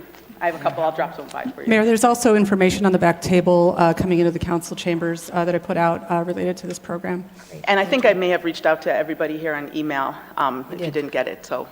But I'm available. Also, if you have any questions, please feel free to give me a call, because that's what I'm here for right now. I'm not from Palm Springs or from Riverside County, so if anyone has any suggestions for me, please let me know. This is great. Great, thank you. I just wanted to add that all that information is also available at discovercathedralcity.com on our homepage, as well as that red bar for support for Tropical Storm Hilary. Just wanted to make that clear. Thank you, thank you, thank you. Any more public comments? I do not believe that there is any other individuals that would like to speak during this public comment. Okay, thank you so much. And now we'll go to emergency update on emergency actions related to Tropical Storm Hilary. And City Manager McClendon will present this item and the following item. And following the presentation, questions and comments from council and public comment council will vote on item 2B. Thank you. That's a good introduction, Mayor. There is two parts to this. One is I'm going to give a brief update, really on information that adds to or is different from what was provided 2 weeks ago. And then the second item will be your action item to approve the contract to haul off and properly dispose of the dirt that is out there in the area now. So I want to focus a little bit on some of the advocacy efforts that the city has done with our federal, state, and other levels of officials to try to get that federal declaration, which we believe was as an important step in the recovery process. Soon after the storm hit, city officials began raising awareness to our county, state, and federal officials of the impact of the storm incident on Cathedral City residents and businesses. Mayor, council members, the manager, we had various meetings and calls with Congressman Ruiz, Congressman Calvert, Assemblymember Wallace, Supervisor Perez, advocating for state and federal assistance. As of today, we do not yet have a federal declaration. However, a major step occurred on September 14th when Governor Newsom sent a request to President Biden for a major disaster declaration for the state of California and additional hazard mitigation statewide. And I'm told that's really the key step in getting that. On September 19th, a bipartisan delegation of California leaders sent President Biden a letter urging the president to approve a FEMA major disaster declaration for the areas impacted by the storm. The major disaster declaration advocacy groups that we've been dealing with, as well as others, include Congress members Calvert and Ruiz, Senators Padilla and Feinstein, House Speakers McCarthy and former Speaker Pelosi, and all 52 members of the State of California House of Representatives have advocated to the President on behalf of this. The City Council and a delegation of local business leaders sent letters to President Biden advocating to the President to approve the federal disaster declaration. And I believe the local chambers of commerce worked with us on that and got letters out from their organizations as well. Beyond that, city staff on 2 occasions attended CVWD board meetings, that's the Coachella Valley Water District, in advocacy, and I'll have an announcement that I think will be good news on that in a few minutes here. Now, what are we continuing to support out there? Removing soil placed in the street on an as-needed basis, and we'll continue to do that. We continue to have 1 large dumpster out there for residential debris over the short term. We have to date removed 320 tons at a cost of $38,000 to date. Some of the tickets are still open. There is a contract on your agenda tonight to remove the approximately 150,000 cubic yards of soil deposits that are left from the storm. Ongoing email communication with impacted residents. There is an email list when we get information such as the SBA information that you just heard that is forwarded out there. We continue to coordinate with county, state, and federal agencies to bring relief programs to the community. And most notably, we did just get word recently about the SBA program that is open for businesses, residents, and private nonprofit organizations. They are set up at the Cathedral City Library, as you just heard. And as one of the residents mentioned earlier, we did provide fee waivers for demolition permits and impounded vehicles. And we have had requests, and you heard it tonight, for fee waivers for construction permit fees. And so we did some analysis so that you'd have some information regarding that. And we took the 12 most severely damaged homes and 5 businesses that appear to be the ones most in need of a major permit to do the recovery work, and we costed those out, and it's going to vary, so I'm going to give you a range here, because whether or not there's plan review involved is going to make a difference in what the fees would be. And generally speaking, if it's just replacing what was there before, that's not going to require a plan review. If there's something changed, maybe take advantage of the situation to do a remodel, move a wall, something like that, then a plan review may be involved as part of it.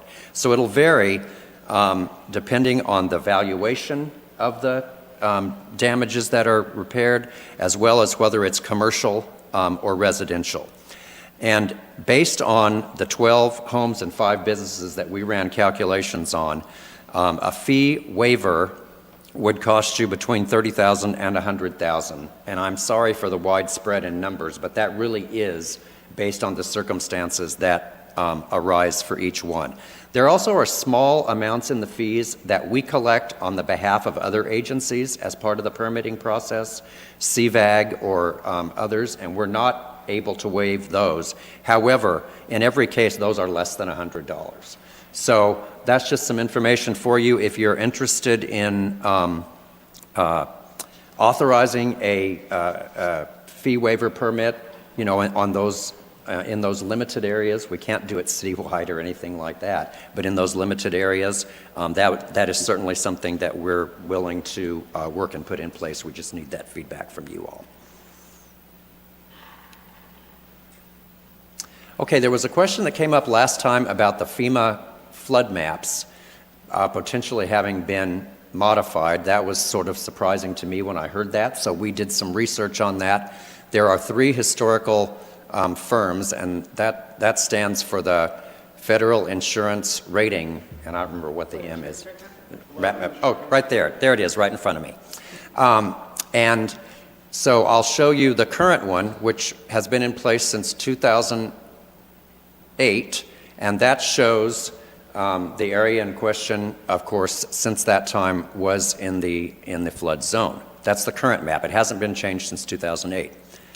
When we go back behind, and this is all available on the FEMA website, the city doesn't set, of course, the flood zones. That is a federal government response, and this is off of the FEMA website. That 1999, it was the same as in that area as it is today. 1996, it was the same as it is today. So for the past 27 years, that area has remained unchanged. Now, if we go back to 1991, and this is perhaps what was being referred to last time, then you find that that was not the case. But for the last 27 years, it has been the same. Another question that we've dealt with quite a bit is concern about the sewer line. And I've received emails that say that city's sewer line is not open. Well, the city is not the sewer provider for this area or anywhere in Cathedral City. We have two water sewer providers in our city. East of the Whitewater River Channel, it's the Coachella Valley Water District. That would be the case in this area. West of the Whitewater River Channel, it's the Desert Water Agency. And the city is not the water and sewer provider in each case. Now, the initial couple of days when the road was covered in mud, CVWD was unable to access the manhole covers. Once, by Wednesday, when that was uncovered, then they were able to get out there and clear the sewer main. We still continued to get concerns expressed that those lines weren't open, so we contacted CVWD last week. They went back out there on Friday, the 22nd, and surveyed the lines actually with a camera that they can run through there, and confirmed that there was no blockage in the mains and that the sewer mains are clear and working under normal conditions. Riverside County Flood Control District and the Coachella Valley Water District are the two agencies with flood control as part of their mission. Staff has been working closely with them ever since this, and there's some good news to report out of the Coachella Valley Water District, who has jurisdiction for flood control over this area. They manage areas east, generally, of the Whitewater River, and last night at their board meeting that staff attended, they approved securing final environmental permits for the North Cathedral City Regional Storm Water Project. And even better than that, so that can start right away, getting the environmentals done. They have funding in their CIP budget this year for construction of that project. And what that project would do is it's a little bit hard to see on this map because it's kind of small, but it would take water that comes off of Upper Mission Creek, which is where this flood originated, and take it down in between the railroad and the freeway, as you see there, and then bring it under the railroad track and into the Whitewater River Channel. And it's a little hard to see on that map exactly where that channel is, but that drops it right into that. So it would avoid this area completely. And that's designed. Is that intersection Palm that you can see on the map? Yeah, that is Palm Drive. That's there, Palm and Gene Autry, yes. And so this would be just a little bit east of that. It would intercept the water there as it comes under the freeway, bring it down and under the railroad track and into the Whitewater River Channel. And the good news is they have funding in their capital improvement plan this year to construct that project. I think that's a significant step towards some long-range solutions here. So that brings me to the award of the contract for soil removal, which is your action item related to this, which after you hear public comment, you'll need to actually vote on this. Again, that's what the area looked like before, after. What's in blue is the areas where the dirt that was removed from the streets, the driveways, and actually that was placed in the street by residents and volunteers that we then also removed. It was placed in these locations temporarily. It was always intended to be a temporary storage for that. And you can say there, here's just a picture. This would be looking south on Date Palm, and you can see it there on the right side of the street. Pretty significant amounts of dirt.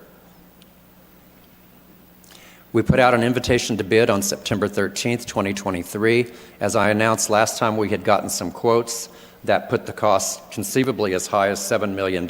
So we felt that it was important to do a formal bid to make sure that the city was getting the best price possible. That was advertised in the Desert Sun on the 3 dates you see there, and on the city website, the Planet Printworks Plan Room, and was distributed to area chambers of commerce. The bid opening was on September 21st, last Thursday. 11 proposals were received. There are the 11 proposals. 1 was deemed non-responsive. The other 10 are ranked there. The low responsive bidder was the Stice Company at $3.9 million to remove that dirt.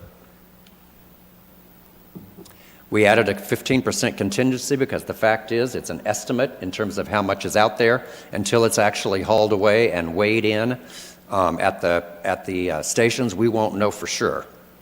So there is a contingency proposed of 15%, which puts the total cost for this contract at $4.56 million for the removal of the soil related to the storm damage. So the recommendation is to award a soil removal contract to Stice Company in the amount of $3.967 million, add a 15% contingency of $595,000, making the total contract for this project $4.563 million. This will ultimately require a general fund budget amendment. We will bundle that up with some other things so that you can consider those in context with this later on this fall. Right now, it'll just be coming out of general fund reserves. Since we're early in the year, there's adequate budget authorization to cover that at this point, but it will require a budget amendment. That concludes my presentation. Great. And thank you so much. And we'll go to council comments first, and first on the Councilman Ross. This is actually a question for you, Charlie. Have you received any information that would give us direction if and when the federal government shuts down, which could be as soon as a few days from now? And the reason I ask that is on one of the news stations, I did catch that the government was reaching out to cities and giving them some direction. I mean, of course, it's super important to us because FEMA is a federal agency, and if they close the government, they close FEMA. So have you had any contact? Has anybody reached out and given you direction? No, I haven't received anything from them. Of course, we don't yet have the federal declaration, so they may have been reaching out to areas that do. I still think that's an important thing. Of course, none of us can control what the federal government does, and I hope they can get their act together and approve a budget like every other level of government does throughout the years. But, you know, it's complicated. I believe even if there is a government shutdown, ultimately something will have to break loose. We can't go on forever. Well, that's true. It With always the government does. closed, and then we'll be going back. But we'll continue to our advocacy efforts and things like that, you know, right on through the shutdown, if there is one. Thanks. I just wanted everybody to kind of be clear on how we'd move forward. Thank you. And Mayor Pro Tem. Hey, Charlie, on the 3.9 million for the removal of the mud or dirt that's coming off private parties' land, does that include the excavation? After the gone, is that property going to be properly leveled, or do we have to pay or the city? They'll restore that part of the contract. They'll restore the property back to the condition it was before and put stabilizer on it for wind. Okay. Then, as I mentioned in the past when we had meetings, is the ground going to be tested for any kind of contamination of any kind like that? Once that mud is gone, could be contaminated. Are we going to be checking on that? Well, once it's removed, there will be nothing left there that wasn't there before. Okay. All right. Thank you. And Councilman Gregory. All right, the councilman hit on part of it. We're not just going to scrape it off and just then leave. We're going to do some kind of soil covering, some type of remediation there. Okay. And then the other part is, do you know did the RFP call for where the soil's going to go? Do you know where the Stice Company proposes to put this soil? The contract requires the haulers to haul it off and properly dispose of it. There are my understanding is there are soil brokers out there that will take dirt, properly store it, compact it and everything, and then, sell it, or I imagine sell it. So that wasn't something we negotiated, though, but People who need to sell, but the company may contract just negotiate. places that burden on the company getting the contract to remove it and properly dispose of it. All right. So it was earlier in your presentation, and you spoke about a possible fee waiver for reconstruction, but it was still part of this item. So you said we could explore it. I think that we should explore that. And so my question would be, are you going to put that on as an agenda item in a coming meeting, or is that something we need to do at the end of this meeting where we add agenda items? How would you like that done? I think all we need is some type of indication of an authorization for us to do something like that and to set up some parameters. Right now, like I said, we costed it out as the 12 homes that appeared to have the most significant damage in terms of their habitability at the time, and the 5 businesses. And that was a $30,000 to $100,000 cost. And it is a cost because, the budget is balanced by revenues coming in on this side and expenditures going out on that. So when the revenue doesn't come in, it's the same thing as an expenditure, really, for the city. Correct. And I So think that's if the council is supportive of that, I think we can do that. All right. Well, Mayor, if I could ask if you would poll the council informally now and see if they're in favor of exploring that further. Yes. Yes. Councilman Ross? I'd like to see a presentation, thank you. Yes. Yes. Thank you. Thank you, Mayor. Yeah, we're in favor. Thank All you. right, we'll take care of that then. Any more questions? Okay, thank you. And Councilman Gutierrez? Thank you, Mayor. Now, Charlie, we have a 15% contingency, and the contract is $3.9 million or so, plus the contingency. We will not know if that contingency is going to be utilized until afterwards. Now, once the job is completed, we're estimating that it's 150,000 tons or more. If it's less, will the contract be less? Yes, they'll pay on it's actually per cubic yard basis that they'll pay on, so they'll pay for what's actually removed. Likewise, if it's more than that, then we'll have to pay more, which is the reason for having the contingency appropriation there. And timeline, how long is it going to take to approximately remove all that dirt? We estimate, didn't you think it was like 10,000 truckloads, probably, John? So it could be, it'll take several months. Okay.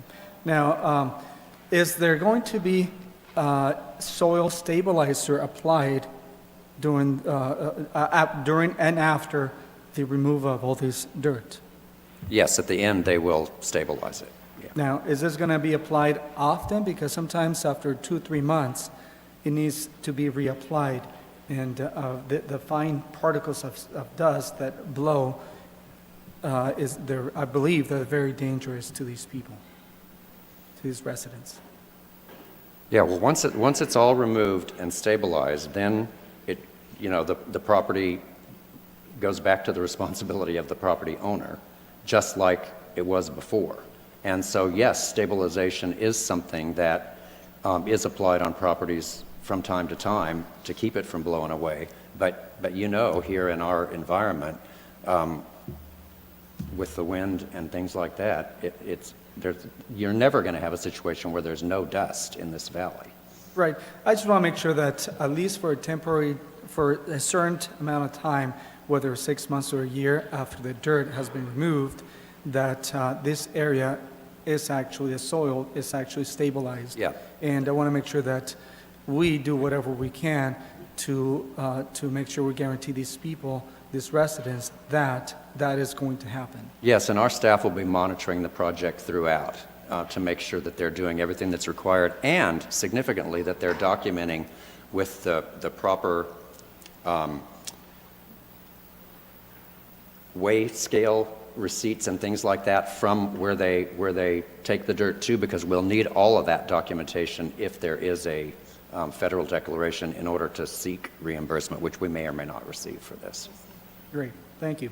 And one thing that during your presentation that we did not mention to the residents is that the Coachella Valley Water District also voted on actually waiving the regular amount of water the residents use during the year, whatever above that you guys utilize for cleanup, they are willing to waive the amount for those that were affected.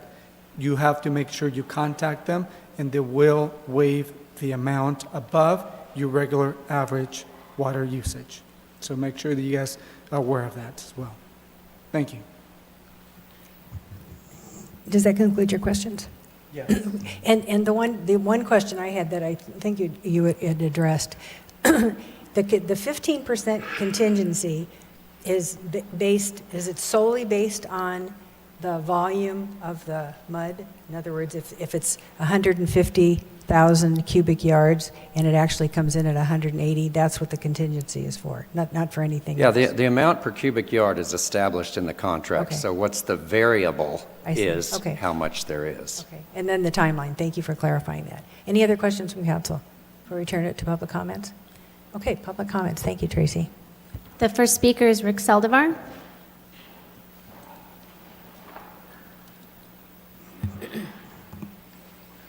Good evening, Council. Thank you, Raymond, for advocating for the fees. And that's what I wanted to discuss today. I think the residents at the Northeast Panorama have faced a lot of issues, a lot of pressure. And 4 days ago, one of the residents and business owners got a really an email that he had to pay tenant improvement fees, $1,700 in total. And I thought it was really disappointing. I was kind of embarrassed by it because I love Cathedral City. I want to say I have a great relation with some of you guys, and I would feel that people would get together and say, how could we help out? I don't think a presentation is needed to waive fees. I want to echo Raymond and his compassion invocation that listen to the woes of those, that are affected. And I agree with that. But you need to couple that with action. Please waive the fees for the residents. Please waive the fees for the residents. In this email, the man is pleading, please waive the fees. We are getting back to business. He's still out of business. Please waive those fees. Thank you. Thank you. The next speaker is Jerry Mesa.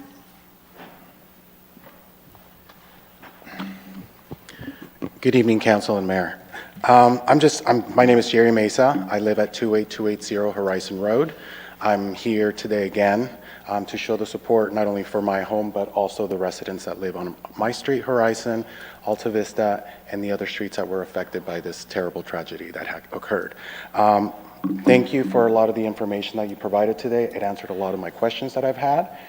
If we can continue this type of dialogue where information is filtered down to us would be greatly appreciated, because right now the frustration, at least for myself, comes from the lack of information and just having to wonder, okay, what are they doing? What's going on? Nobody's answering this question. The only type of things that we get, thank you, Ann, is the emails from Ann giving us information on what the next steps that you are taking. So please continue that flow of information. It makes it easier for us. It puts us at ease. And it really gives us an idea of what's going on. I just want to touch on a couple points of what we're experiencing now, and maybe something that you should assist us with is the security issue. We've now had 3 break-ins on Horizon into people's homes. So slap, injury to insult, not only are they dealing with the loss of their homes, now people are breaking in and stealing their property. We've had items, everything from clothing to purse to personal safe boxes with personal information. There's a threat of identity theft because of that. So that's something that the residents and myself are very concerned about. It makes it a little bit harder to sleep at night knowing that something like this can occur even while you're in your home. The other thing that could assist with that is if we could have more nightly patrols. We've seen police officers during the day, but during the day we're out and about, we're all outside in our homes. I'm running command center, and at night is when we lack that support and visibility of a police unit just driving by every once in a while, every 20, 30 minutes, because that shows the people that are the looky-looks and the people that are now, we're starting to notice people that are not from our neighborhood, riding on bicycles, scoping out homes, cars driving very slowly, casing out homes, and that sort of stuff. The other thing that can assist with that as well is we only have one light post on Horizon Road.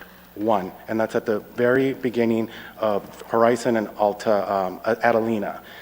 We have one. The rest of our street is dark throughout the evening.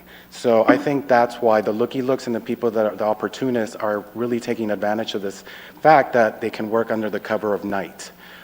So street lamps along Horizon are requested and would be greatly appreciated. And that was it. So thank you for your attention, and I appreciate it. Thank you. Yes. Chief, can you tell the residents what the police department is doing, what is doing, and what can we do to actually keep that area safe? Because when I have walked around this neighborhood, that particular subject has come up quite a bit by the residents, that their homes have been actually broken into.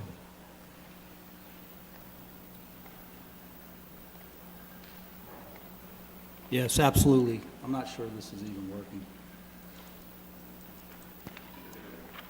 You're unmuted. Yeah, so we have tried to maintain active patrol checks throughout that neighborhood since the aftermath of the storm itself. I have encouraged the watch commanders, both on day shift and night shift, to maintain a heavy presence. Obviously, we have the rest of the city that we need to respond to, for our 911 calls and things of that nature. But we will continue to keep an eye on Horizon, and I will reiterate that again tonight to night shift. You're welcome. Thank you.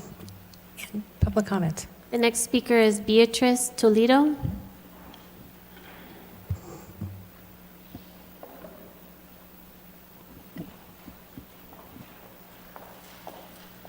Hi, my name's Beatrice Toledo. I live at 28221 Horizon Road. And this is the street where we feel we've been forgotten and ignored as residents and our needs.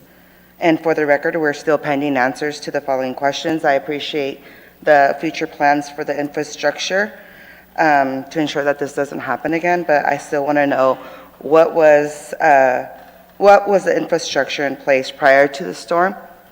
Why was environmental testing not done?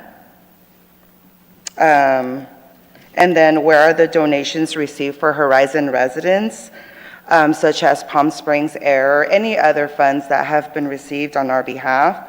As you know, some of us are homeless and paying for hotels ourselves still. So we just like a little bit of assistance with that, or Airbnbs. Why hasn't the city responded to our request for an emergency community meeting that we requested on 828 on the corner of Horizon and Adelina, live on air with KESQ TV, Rita? And I want to know, why is Ernesto the only one showing up on our street to check on us, personally? The city's council continual dismissive response to us as residents has become personal and beyond disrespectful to me. I am personally making it my business to make sure that the leadership who neglected their responsibilities are held responsible. I will make sure that everything is combed through. You will be exposed for whatever reason is keeping you from coming to us and going and facing this disaster with us, because you should have been by our side and we could have gone through this together. But now I'm beyond livid, and how far you've let this neglect go on. You had your chance to redeem yourselves. You had a chance to help us heal, but instead you continue to wound us. Thank you. Thank you. The next speaker is Dawn Figueroa.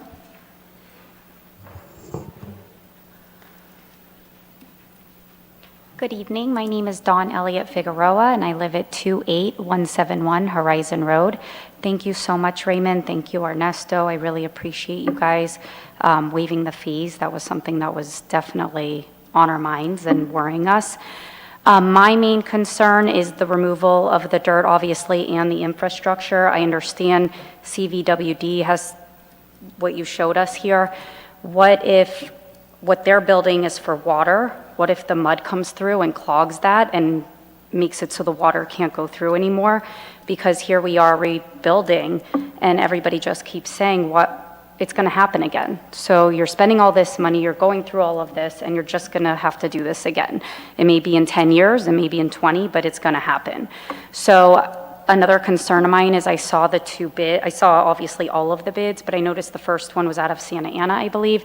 Second one was out of La Quinta. It didn't look like the numbers were that too far off, so should we be keeping the money within our city lines? And there's so much to think about with that. You have to consider all of the factors. Where are they moving the dirt? The Santa Ana company, I understand it's the cheapest, but that may be for a reason. If you're paying a little bit more for maybe the other company is doing testing or they're doing additional work or they have more ideas of where they're going to remove the dirt and bring it. I don't know, obviously, the intricacies, but I think it's something to consider and not just go with they're the cheapest when it's not that far off. And that's all I have to say. Thank you. Great, thank you.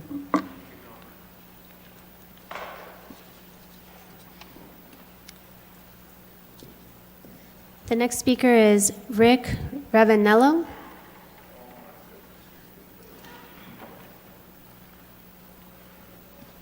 Sorry, y'all. I don't look too good, do I? Whew. There's so much to say. There's so much to thank y'all for. But I'm standing at a 12 right now with a 6 behind me that I know covered our butts every single day. We were out there. I don't get emotional often, but I'm getting emotional because I knew 10 years ago when we bought our house that that was an issue. That mountain was an issue. That mountain was a problem that was going to affect us. I apologize to each and every one of you all right now. But it was going to be a problem. And it needed to be addressed. That's an infrastructure problem. That's not a political problem. That's got nothing to do with that politics whatsoever. That's an infrastructure problem that folks, well before all y'all were sitting there, well before all y'all were sitting there, that was a problem that was going to hit us. And it hit us. I'm grateful my wife is alive. I'm grateful my neighbors are alive. Every single one of y'all back here, sitting at my 6, I'm grateful all y'all are alive. I don't get emotional, y'all know me. I don't, but I'm emotional now because this is something that needs to be addressed. I don't know what the engineering situation or solution is. I do not know. I do not know, but you know what? Somebody on this planet knows. And they'll come forward and they'll sort this out and they'll make it right. Otherwise, Horizon Road should just be a wash. Just be a wash. Come on down. Let's go. Vista Chino, Horizon Road. We're a wash. But just look after your constituents. Know that we care about you, and that's the reason you all are sitting there right now. Because we care about you. You're making differences. You're actually saying the right words at this point in time. But let's go forward with action and make a difference for all of these folk that sit behind me right now. Let's do that. Let's do it together. It's a community. And a community can become a family. And then we can go on forever and ever and ever and ever. So anyway, thank you for your time. Appreciate y'all, every single one of y'all. God bless. Great, thank you.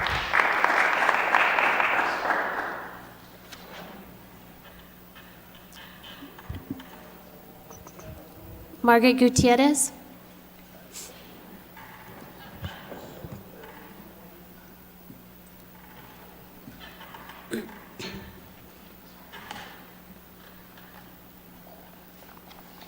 My name is Margaret Gutierrez, and I'm an advocate for this community.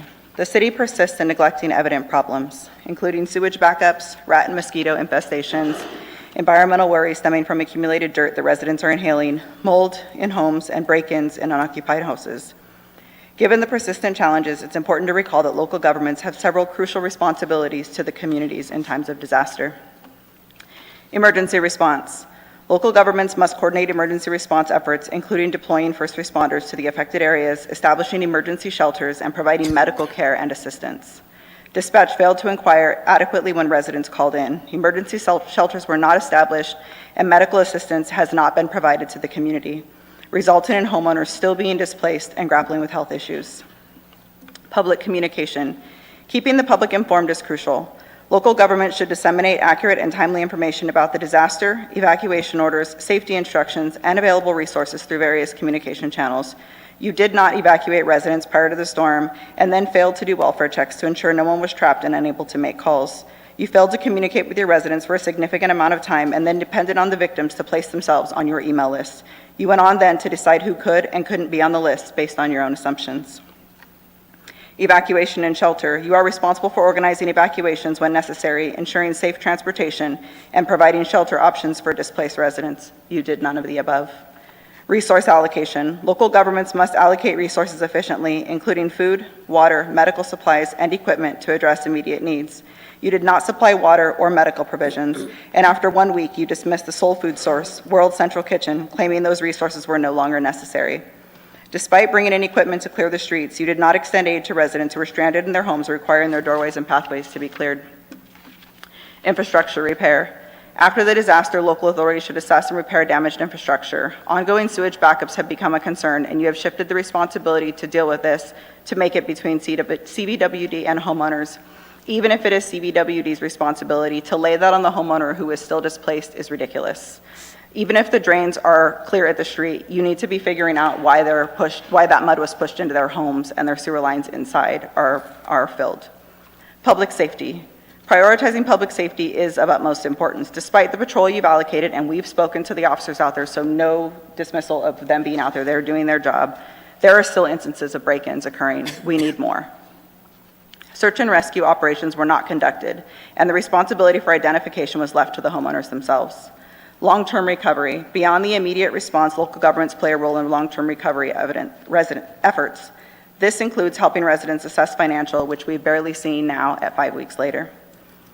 Training and preparedness. Regular training and preparedness exercises help ensure that local government agencies are ready to respond effectively when a disaster occurs. It's evident that the city was unprepared and lacked training for this event.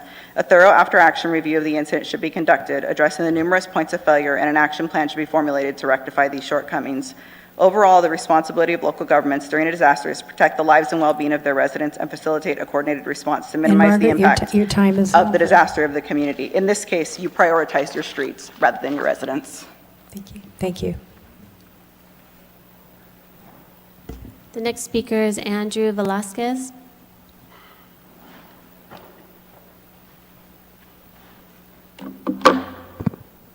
Good evening, City Council, Mayor.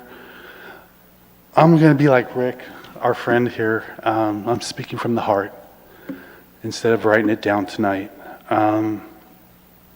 There's 4 letters that I want you to think about. PTSD. Almost every one of us that live through this are suffering from it now. I lost my car. Luckily, my insurance has paid to get me a new one. But the stress has been incredible. I've also been given a 90-day notice to move from my property that I live at from my landlords. So I have more stress to find a new place to live. I know the people on our street are good people and they deserve a lot more. And I hope and pray that you guys do what is right. My other thing I wanted to ask was to City Manager. You're talking about removing the dirt and treating it, but you did not mention testing it. I want to know if you have something planned to go into the ground that is there after the dirt is removed to be testing it to see if it's still toxic. We live on this street. We'll walk by these dirt areas. You know, kids will be walking up and down and playing on those dirt areas.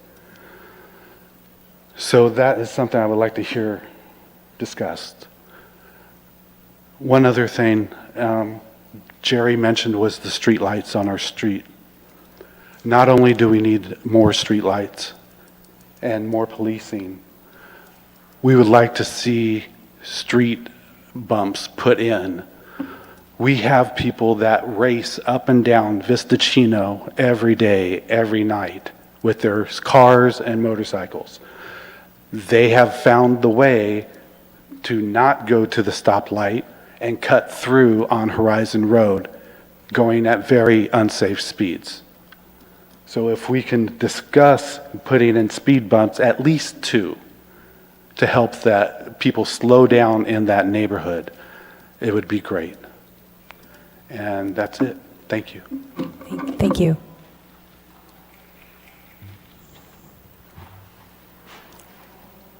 The next speaker is Bash Hantad John.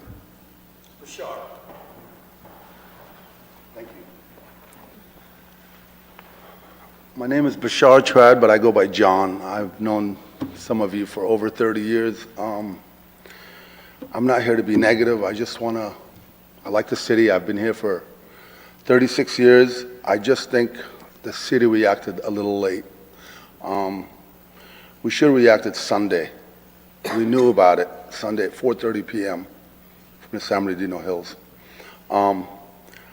That's the only thing my disappointment is. If we would have reacted quicker, instead of reacting on Wednesday, 2-3 days of mud in our house is just not unacceptable. The future is very important to me to understand what's going to happen, how can we prevent this, and hopefully we can all work together and support each other. That's all I have to say. Thank you. Great, thank you. Terry Applegate.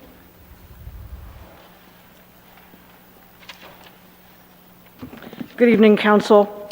At the last meeting, I requested that we hold meetings to be organized to review the procedures, what worked, what didn't work, and what needs to be done to improve in the future. I think back to the numerous meetings that we had over the years to discuss STVRs. These went on for years. And what occurred at Hillary was a true threat to the lives of a number of residents. We're also on a fault line. So we need to think of what we can do to be prepared, because we clearly weren't. It's also time to activate the CERT trainings. I know that the fire chief had talked about expanding them, but this is the opportune time to do that. We have residents willing to participate, and we need to jump on that.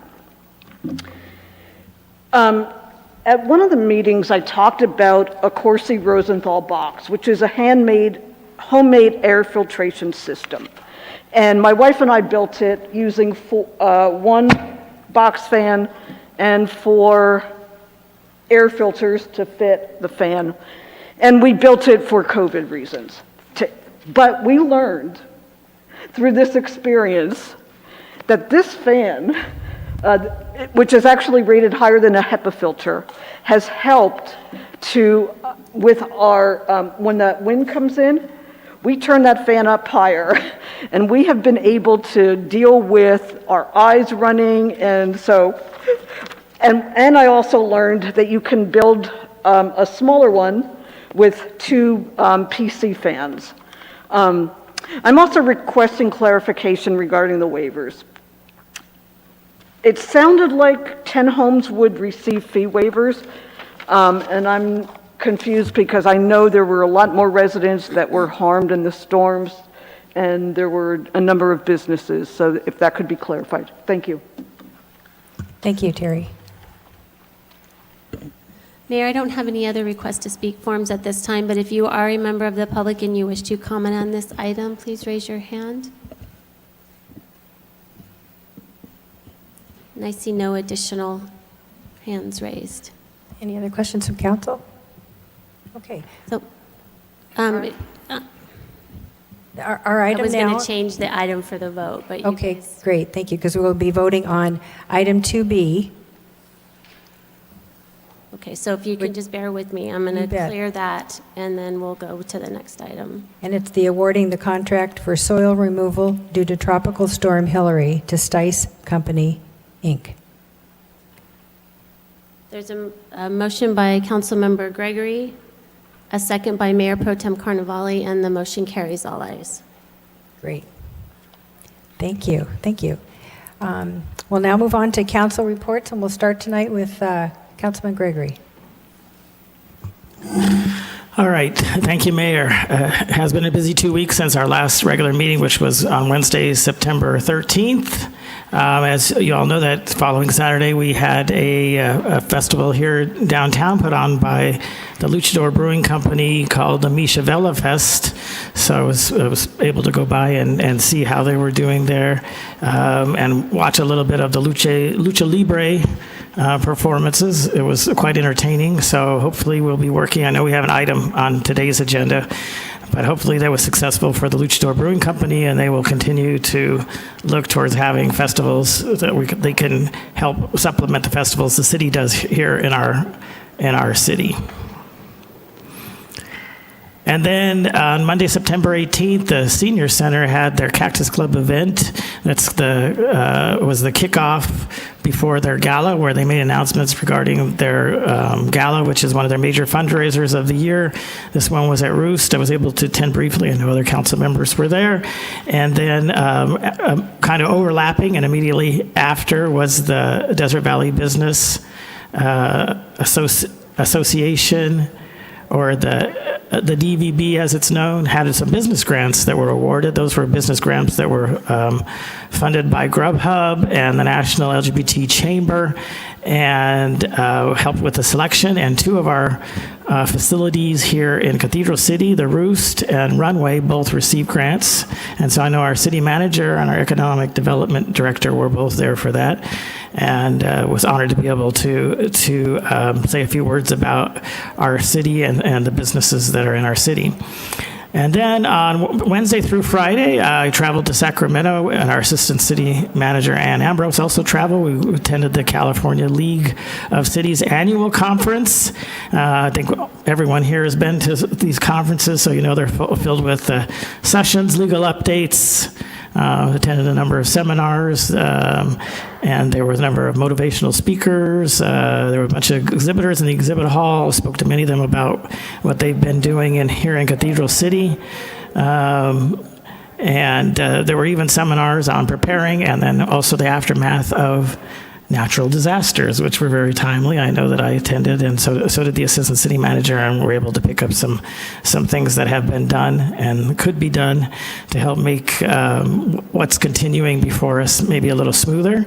So I did want to thank CityPAC and TransTech and Vertec in particular. We attended events that they hosted, and they were very well received.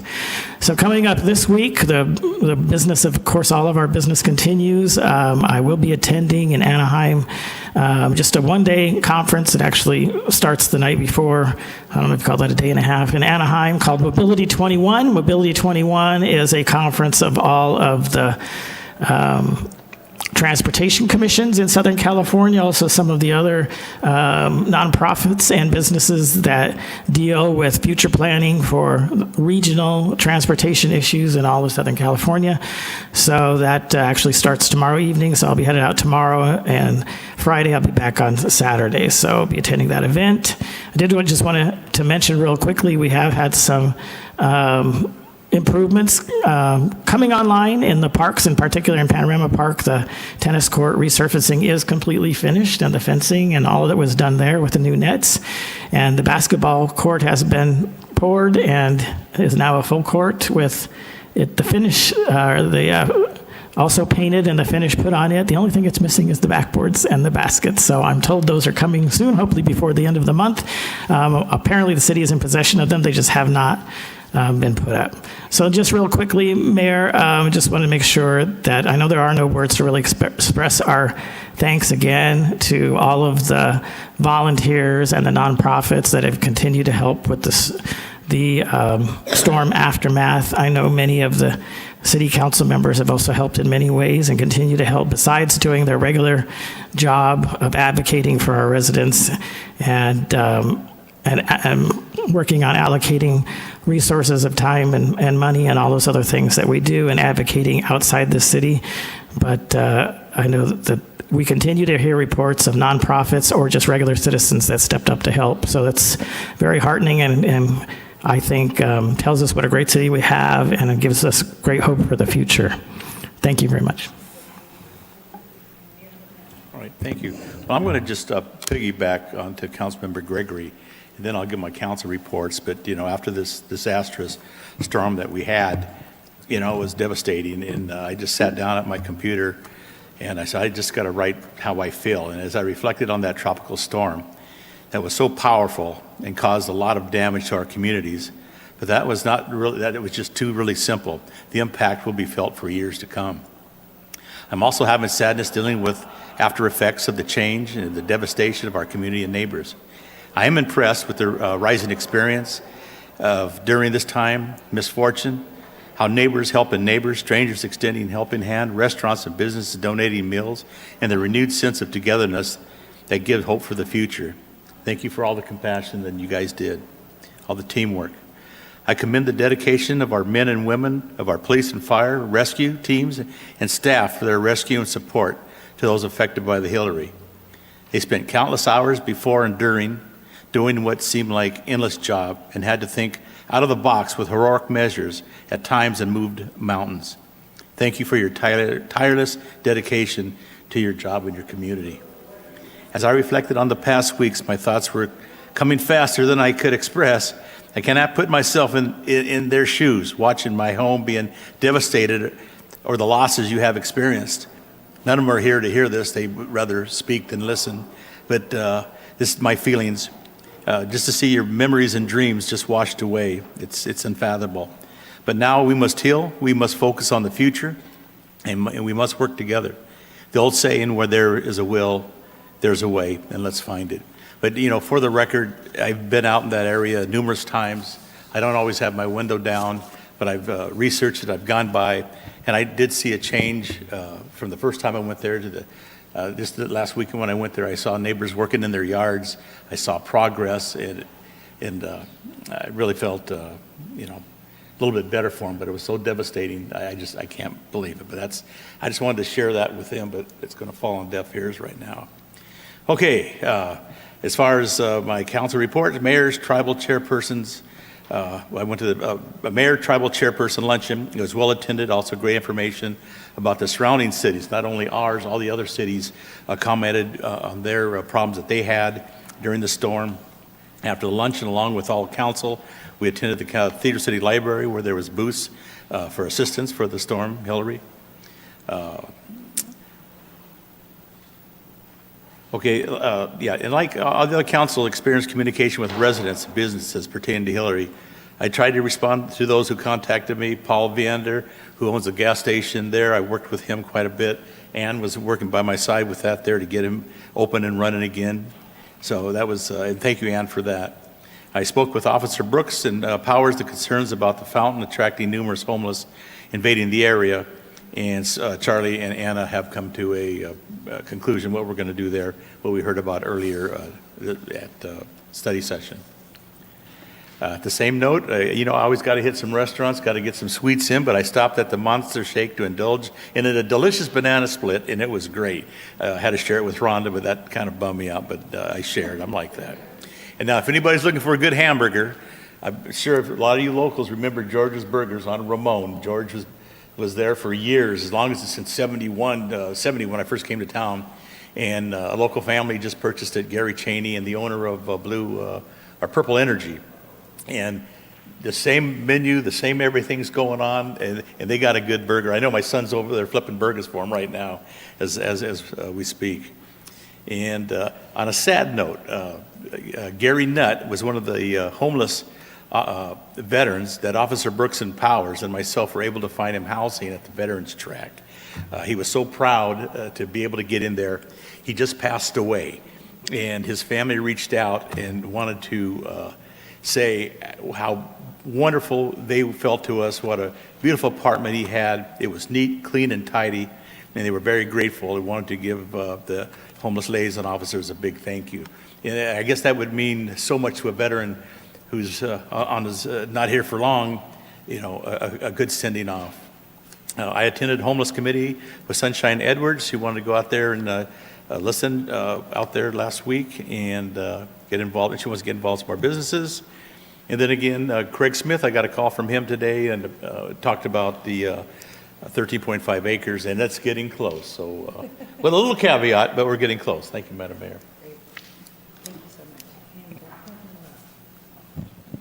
I suppose, like all the people who have been through Hillary, my emotions are up and down and back and forth, and what can we do to help, and what do we need help from others?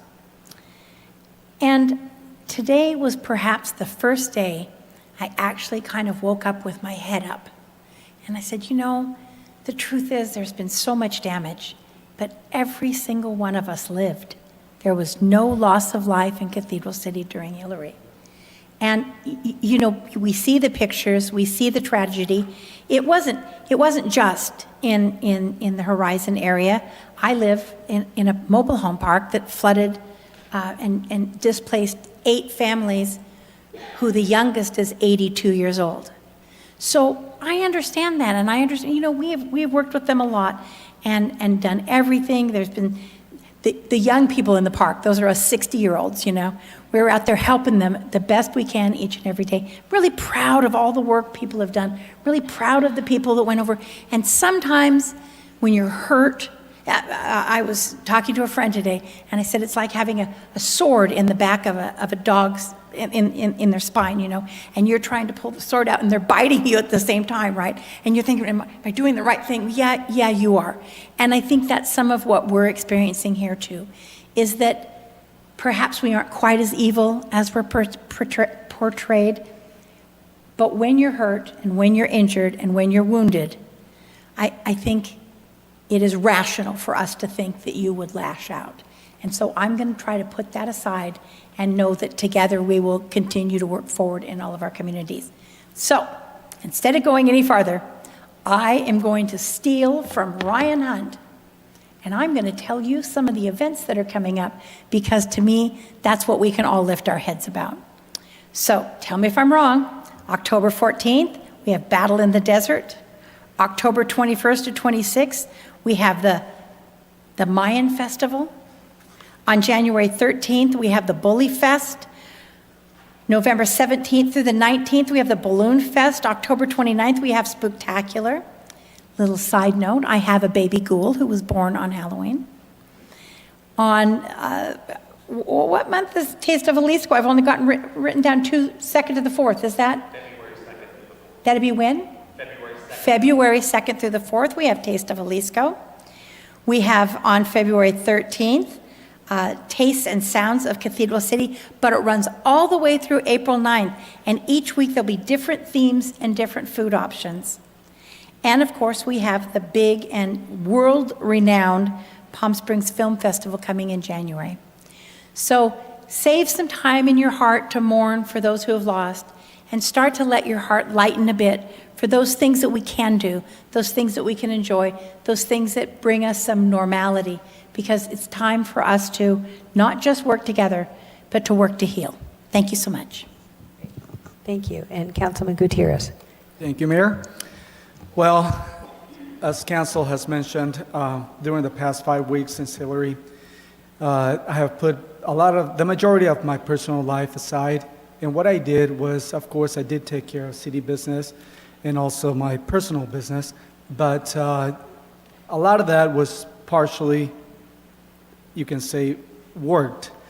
The majority of my time was actually spent talking to residents that were affected, walking, finding out what can be done to help them, sometimes just listening to them as to what their feelings were, what's enough. Many of them just, all they needed to do was someone to listen to them. And what I did was just come with ideas on how to help them, what to do to make their life a little easier, what to do to get their lives kick-started again in the right path, and to forget about everything that's happened to them, even though that's never going to happen. I heard so many different stories.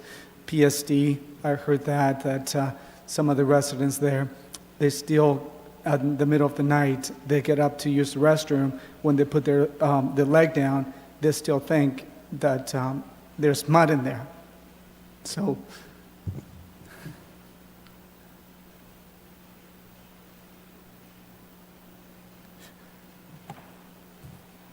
as you can see, I still get a little bit emotional. And this and that happened to me.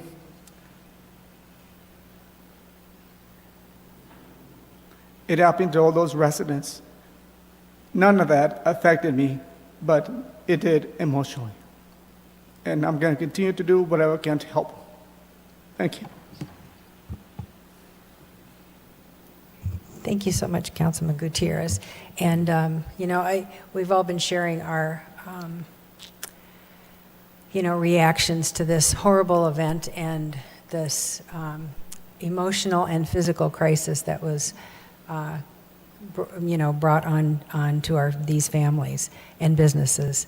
And I see them as courageous and resilient. And I love living in Cathedral City, and I have lots and lots of activities that I participated in over this last week. Most of them had to do with advocating for our city to state and county and any way that I could. Yesterday I was at the Coachella Valley Association of Government, CVAG, Executive Committee meeting, and Bruce Barton, who's the Director of Emergency Management for Riverside County, spoke to us. And it was a great presentation, but it was a realistic presentation. And he didn't address what Councilmember Ross was talking about, the potential federal shutdown, but he did talk about the reality of climate change and how across this nation, cities, individuals, homes, businesses, are being affected in ways that we never really imagined, although we'd been told about it 40 years ago, to pay attention to this and do something. So he talked about, I asked what is the potential of us having a federal emergency declaration, and he said the reality is that there's the East Coast, there are hurricanes in Florida. There is Hawaii, Maui, Lahaina. Those are all on the list. So it's not just us. So we don't know. We're hopefully optimistic. He said the cities in the Coachella Valley did a brilliant job in detailing what their needs are, current needs and going forward. And he said, so that is a strong case. So we'll just have to wait. But I wanted to end tonight talking about a Cathedral City resident, my dear friend, who was my dear friend before I married, and once I married my wonderful husband David in 2000, Steve Veriker became our friend. And Steve Veriker participated in our Parks and Community Events Commission. He was a lifelong Cathedral City resident since the day he moved here, which was a little over 32 years ago. And he loved being involved in the city. He was very interested in community events and politics, and first introduced me to doing a radio show through KCOD, so I got to know all about the city from that viewpoint, and got to interview Charlie and Chris and all sorts of people, not being part of council. I was just a resident. And I got to know a little bit at a deeper level what Cathedral City is all about. And if anybody was an example of somebody who was devoted and clear and truthful, it was my friend and your friend, Steve Veriker. And I got to see him on Wednesday. My husband and I went to Bayshire, where he was staying at an assisted living facility, and he wanted to, he thanked all of you for being able to be a part of Cathedral City and moving it forward. And he talked about Joanne, in her days at the Dodger days, because Steve was a sports buff and I had a sports show with Bud Ferrillo, and he also wanted to he said, make sure I thank John Corella, because John Corella reached out to him, and that was wonderful. And then on Thursday, we went to see him again, he didn't recognize us, and then on Saturday, he passed away. But, Cathedral City is a precious entity in this valley, and I shall miss him dearly. But he wanted to thank all of you for giving him an opportunity to give back to his community. So thank you. All right.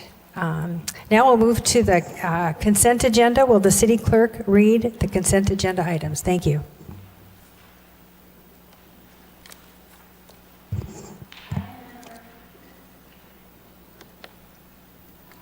Item number 4A is to waive full reading of ordinances on agenda.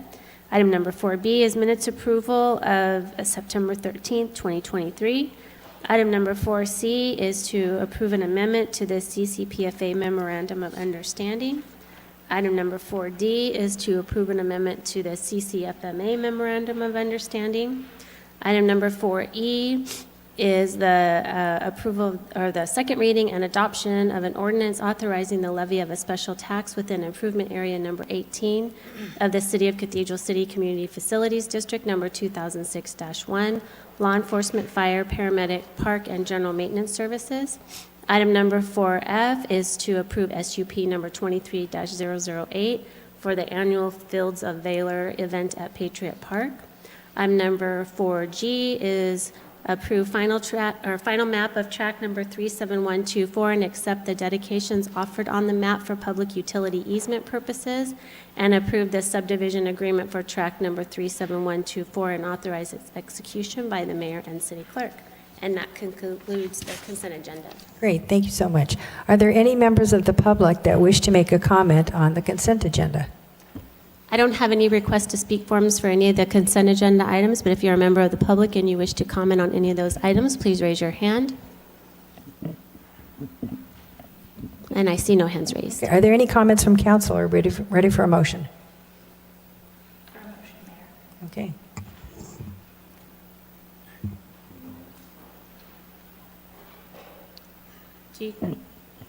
Do you see it on your screen? It was, yes? Okay. Well, unfortunately, I don't this time. I can help you. It says the mover is Mark. Oh, there. Away. Okay. That work? Hold on a second. Okay. I have a motion by Mayor Pro Tem Carnevale and a second by Councilmember Ross, and the motion carries all ayes. Great, thank you. We'll now move to public hearings. AB 1600 Fee Justification Nexus Study. May we have a staff report, please? Thank you. Stone James has managed this project all along, and you've already had, I think, 3 study sessions over the past few months on that. We also are happy to have our consultant from the Harris Group here to go over the final recommendations from the fee study. Stone. Thank you very much, Shirley.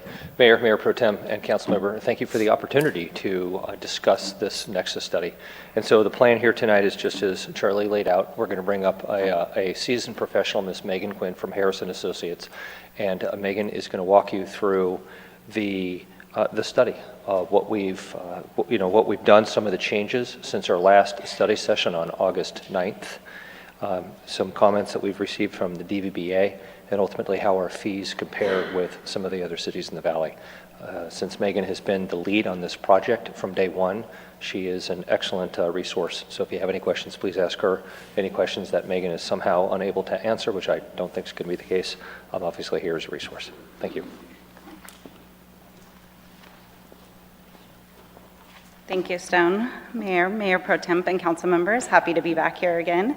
That is correct. We had 3 study sessions, and this is hopefully the last time I'll be here to discuss this. I was trying to keep the presentation a little brief today since we have discussed this multiple times, but I will go over the changes that have been made since the last 2 study sessions, as well as some of the response to comments. As Stone mentioned, I'm Megan Quinn. I'm from Harrison Associates, and we've been working on this project for a little over a year now. Since I've been here a few times to talk about development impact fees, I won't go into that in too much detail, but just a brief reminder, the governing law for development impact fees is the Mitigation Fee Act, or AB 1600, which I will mention a few times, so I just wanted to bring that up. And again, development impact fees are one-time fees charged to new development, charged at building permit. They're not a tax, and they cover capital costs. They're not maintenance or funding salaries. And then I just want to mention Assembly Bill 602, which is recently passed legislation that has some new requirements for nexus studies and development impact fees, which may come up throughout the presentation. If you have any questions as I'm going through the presentation, please feel free to ask, or I'll have time for questions at the end. We had a stakeholder or a study session about a year ago. I think it was October of 2022. We had another study session in June of this year, as well as a study session in August 9th. We have received a couple comment letters from the DBBA. We've also sent this Nexus study to the BIA, DBBA, other stakeholders, and have had meetings with the DBBA and received comments and addressed those comments within the Nexus study, and I'll go over those in a minute. But the main comments received on July 7th were related to the administration fee, the methodology for some of the transportation fee, the fee adjustment procedures and updates, and then the general government, police and fire facilities vehicle cost. We addressed those in the next Nexus study that was presented at the August 9th meeting, the study session, and then met with the DBBA on September 15th to discuss some of the remaining concerns. Harris provided a response letter on September 21st, and I'll go over some of the changes that were implemented in the Nexus study that you see in front of you today that's attached to the agenda. Since the August 9th study session, the administration fee has changed. It was originally 5%. It's now 3%. This was based on discussions with city staff as well as the DBBA. We did a quantitative as well as a qualitative analysis. We worked with city staff to determine how much it would take to really administer the fee program. It's really hard to quantify the amount that it will take to administer a fee program because there's numerous variables that are difficult to quantify. In every year, it's going to be a different amount based on the amount of development that goes forward. Specifically, there's going to be credit and reimbursement agreements that potentially may need to be administered, especially as new development in the north area goes forward. As more development happens, there's going to be more costs related to the administration of the development impact fee program. But there are costs that we were able to quantify. There are costs related to master plans, and the DBBA letter that was received today did discuss some of those costs related to the master plans. Related to the AB 602, there's a requirement to have a capital improvement program adopted as part of your Nexus study. And we really have to look at the cost of infrastructure that is going to be necessary to serve new development, as well as what the revenue that is collected by the development impact fees, how that's going to be spent. And so master plans are really necessary as we're moving forward with this newer legislation, as well in prior Nexus studies. But as we move forward in this new age of AB 602, they're really necessary looking to see what infrastructure is necessary to serve that new development and what the cost is going to be. And with AB 602, we did look at it on an 8-year basis because Nexus studies are going to need to be updated every eight years. So we included the cost of a Nexus study every 8 years, as well as staff time, as well as annual reports. And we did look at exactly what we think it will take to potentially update and administer the Nexus study. And it was, when we looked at the 3%, our costs were higher than that 3%. Industry average is about 3 to 6% typically for administration costs in Nexus studies throughout California. And so having a 3% was based on the quantitative analysis as well as the compromise based on our discussions with the DBBA. Furthermore, we had a look at the vehicle cost. We had city staff as well as police and fire look at all of the vehicles once again. Originally, the cost came from the statement of values for insurance purposes, and just made sure that all those vehicle costs were correct. There were a few costs, you can see them up here, that were updated based on city staff and police and fire looking back at these costs. They were just minorly updated. If you look at number 3, the cost for police went down approximately additional 1% based on some of those updated vehicle costs, and fire went down approximately about 0.5%. The rest of the cost went down 2% based on that change of the administration fee going from 5% to 2%. I did want to briefly talk about park facilities fee. This was brought up in our stakeholder outreach as well as in the DBBA letters. The park facilities fee in the Nexus study in front of you is based on the general plan standard of 3 acres per thousand. It's also based on the park improvement costs provided by the city based on what it's taken to typically develop a park within the city. Based on the existing level of service, the city currently provides 1.41 acres of parks, and the general plan standard is 3 acres per thousand. We did a comprehensive review of the Mitigation Fee Act as well as AB 602 to look into what we could provide for the development impact fee for parks. And as shown on this slide, Government Code 66001, which is part of the Mitigation Fee Act, which again is the governing law for development impact fees, shows that you can have a cost that's attributable to the increased demand of public services as long as it's achieving the adopted level of service that is consistent with your city's general plan. There's a full explanation that's a lot more detailed and long within the Nexus study, but this is part of the Mitigation Fee Act, and it's a part of your city adopted standard. And it's beyond, I know that the letter said that it's just a need, but this is the adopted standard consistent with the Mitigation Fee Act. Furthermore, the city does currently have enough undeveloped park acres to develop to go up from 1.41 to 3 acres per thousand. And the city has been really diligent with receiving grant funding and other funding. If you look at the past 5 to 10 years and doing park development, and there's been a really successful rate of getting grants for parks. And we looked at the CIP. The city already has dedicated funding for parks within the CIP. There's existing funds for the city's existing fee revenue, and then the city is committed to bringing up that standard from 1.41 to the 3 acres per thousand. So there's funding sources, there's parkland that can be developed. There's no need to get parkland. The parkland's already there, it just needs to be developed. And there's a plan in action and funding sources available, and it's my understanding that the city will continue to go after grants for that as well and other funding sources. Yeah. That saves me from having to, it's going to sound ridiculous, but just go with me. What's a park? So typically a park would be something that is improved parkland, so improved land that has facilities on it, and there's definitely defined parks, but a neighborhood park that has park facilities and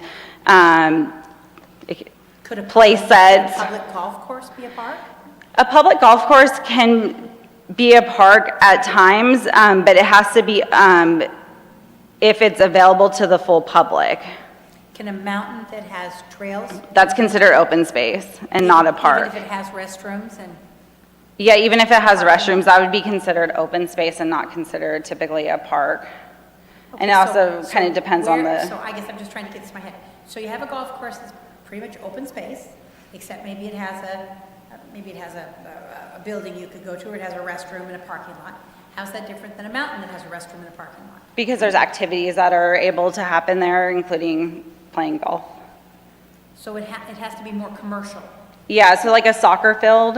So a park has to be more commercial than land. it has to have the activities that are able to, and not just have open space and scenery, and it has to have some activities that are available. I'm not completely with you, but I'm going to go with you for now. Thank you. Okay.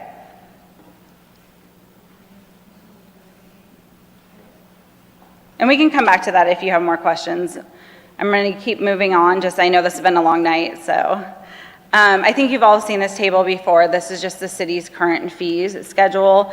Just wanted to bring this up for comparison purposes. We're going to get into now some of the comparisons. And currently the city does collect fees north and south of I-10, and there is a difference in the amount of fees. I think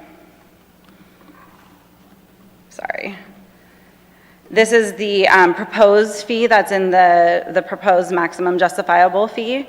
And this does look slightly different. There's just one fee. There was some combined. We discussed that at the last time I was here in the study session. Some of the transportation fees were combined for ease of administration, as well as this is just a little bit more clear for when and easier when building permits are being pulled.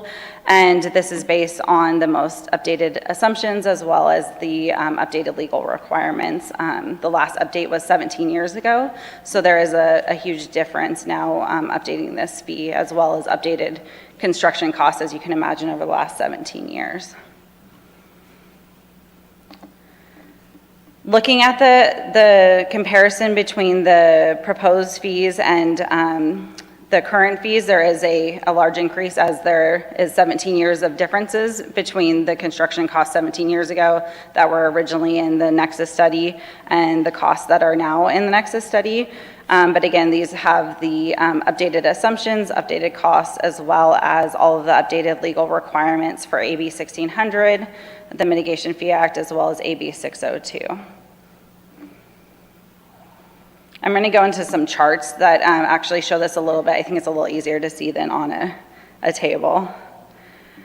And I just wanted to show this analysis as well. I think you saw this at your last study session, and this would just be the amount of revenue that would be lost out on if we weren't to update and implement the fee, which is almost $700,000 annually.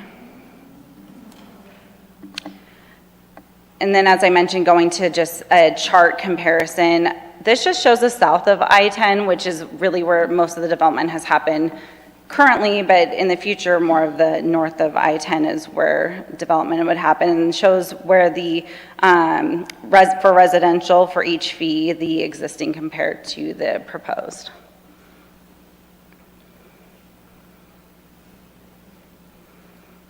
And same thing for non-residential, showing the existing compared to the proposed, which has these are a little bit more similar, not quite as much of a difference.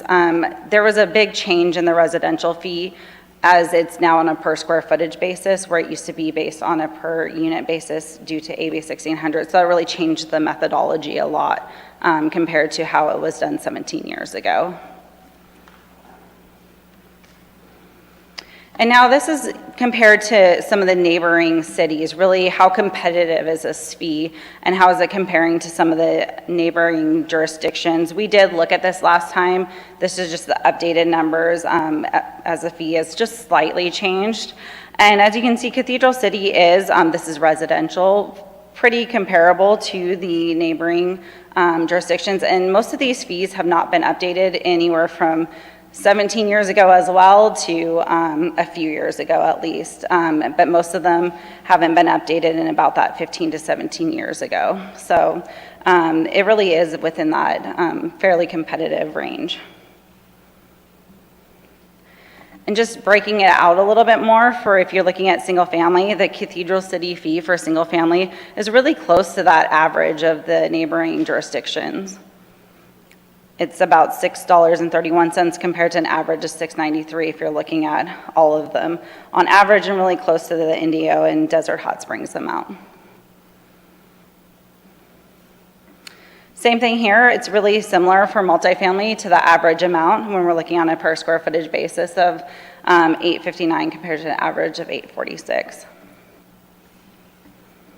When we look at the neighboring city comparison on non-residential, and we kind of discussed this at the last time, but when we're looking at non-residential, the non-residential fees are lower than some of the, or most of the neighboring jurisdictions, and that's because non-residential has significantly been updated. It's based on employees per square, the employees per square foot assumption really drives that fee.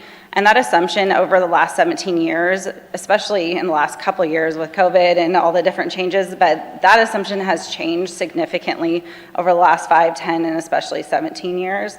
There's also methodology assumptions, cost assumptions, and allocation assumptions that have changed in our analysis compared to the 17 years ago that most of these are based on. When we're looking at, and then when you look at it on office, it's a little bit more similar to some of the other jurisdictions, but lower. Similarly on commercial. And then industrial, this is one of the assumptions that has significantly changed over time as industrial development and the type of how industrial development looks and the type of employees has really changed over the years.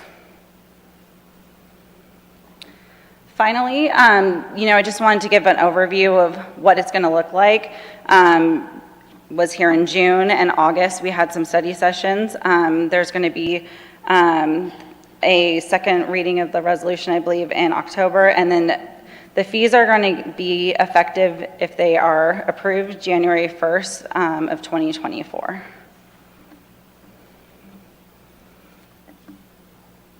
And that's really, I wanted to keep it brief and just really summarize the changes since we have gone through this a few times. Right. You're all probably experts on it now, but let me know if you have any questions. Good. And thank you so much. And I'll open it up to any kind of comments. Yes, go ahead. Yeah. Yeah. The next update, is that going to be approximately how long? So per AB 602, Nexus studies are now required to be updated every 8 years. So after this, it will be 8 years from now. Yeah. Okay. Unless you want to do it sooner, but required in 8 years. Any other questions? At this time, I will open the public hearing. Thank you. I don't know how to exit. Thank you. I do have some individuals that would like to comment on this item. The first speaker is James Brown. Is it Brownyard?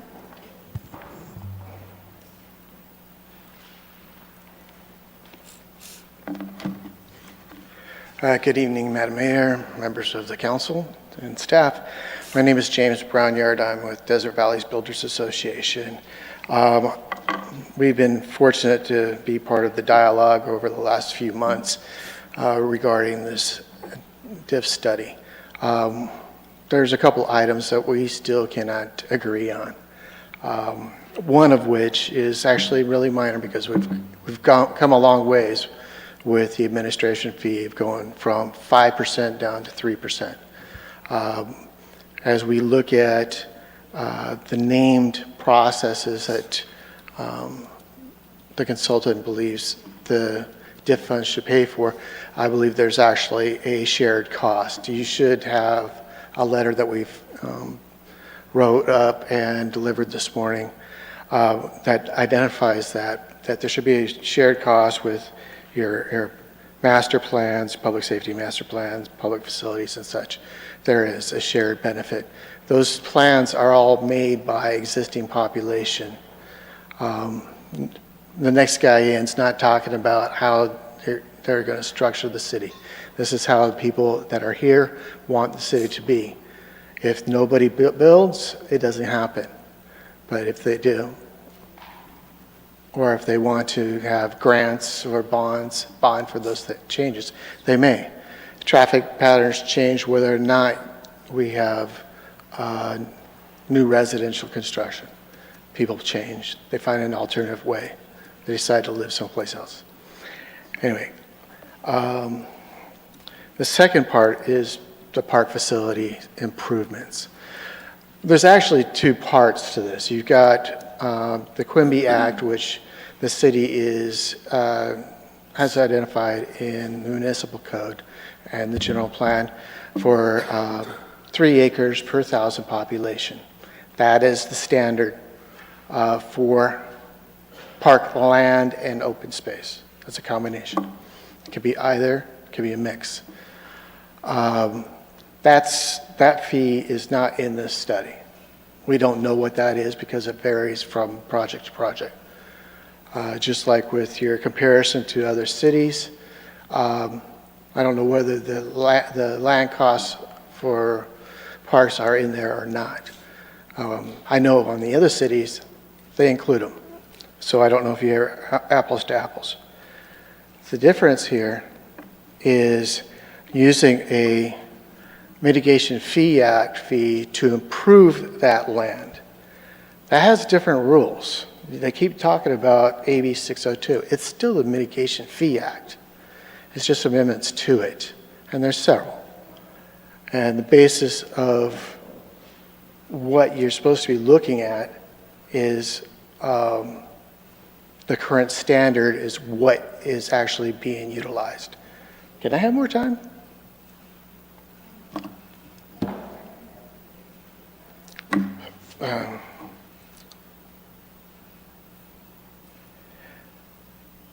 The Mitigation Fee Act only allows for the amount of the existing level of service. The existing level of service is what is physical.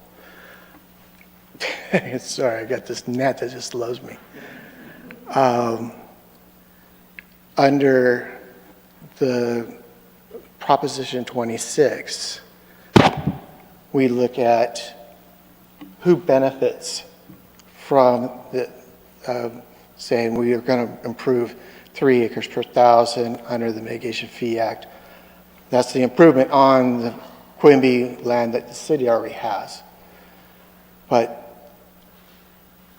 when the next guy in pays that for 3 acres per 1,000, the end result is that money or that property or those parks are actually a pool, a citywide pool. You're going to bring up the 1.41 to approximately 2.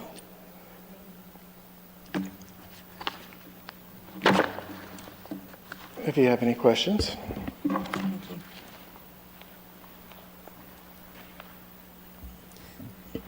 Terry Applegate.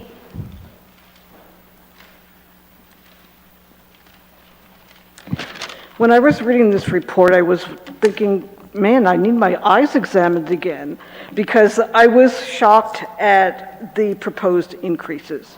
I understand the need to raise revenues.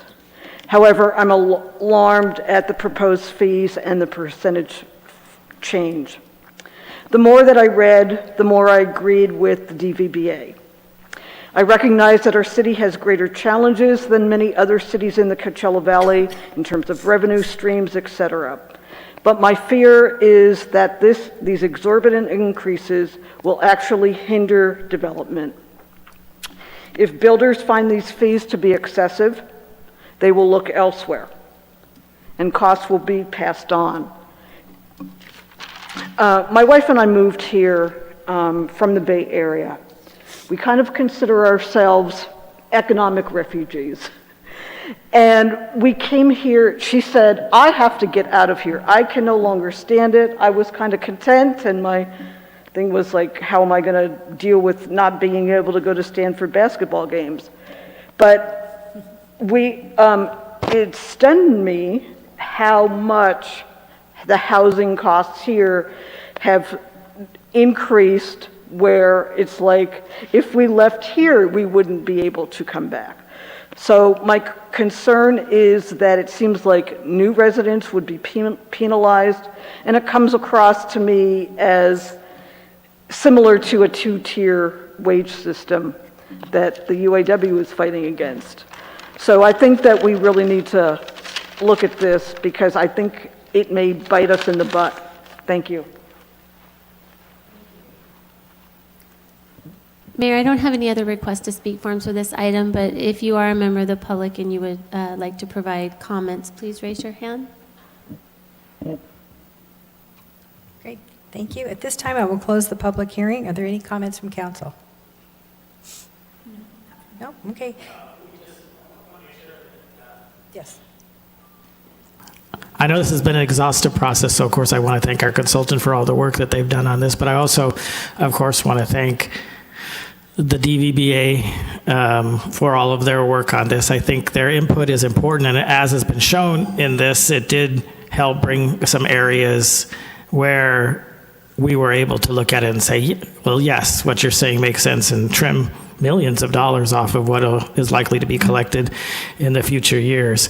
And I also think it's, I also think it's important that we continue to stick with our standards as it comes to parks. And I understand the argument, as I'm sure the council does very well, the argument, but I don't want anybody to think that what they were said was ignored, which I know they don't, because they had many discussions with staff and consultants on that. But I do think that what is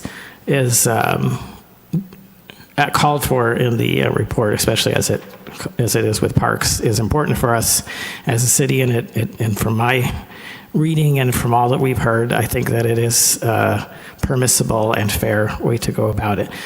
I will also note for the speaker that, as had already been pointed out, that these fees haven't been raised in 17 years. So if prior councils had raised this along the way, as they likely should have, then we wouldn't be looking at this big jump. So the question then becomes, are we going to continue to kick the ball down the road like they did, or are we going to get us caught back up to where we should be? And what's kind of lost in this 17 years, as we hear consistently that we don't have the amenities in our city that other cities have, that have updated their fees as development came along in a fair and rational way, but still updated their fees.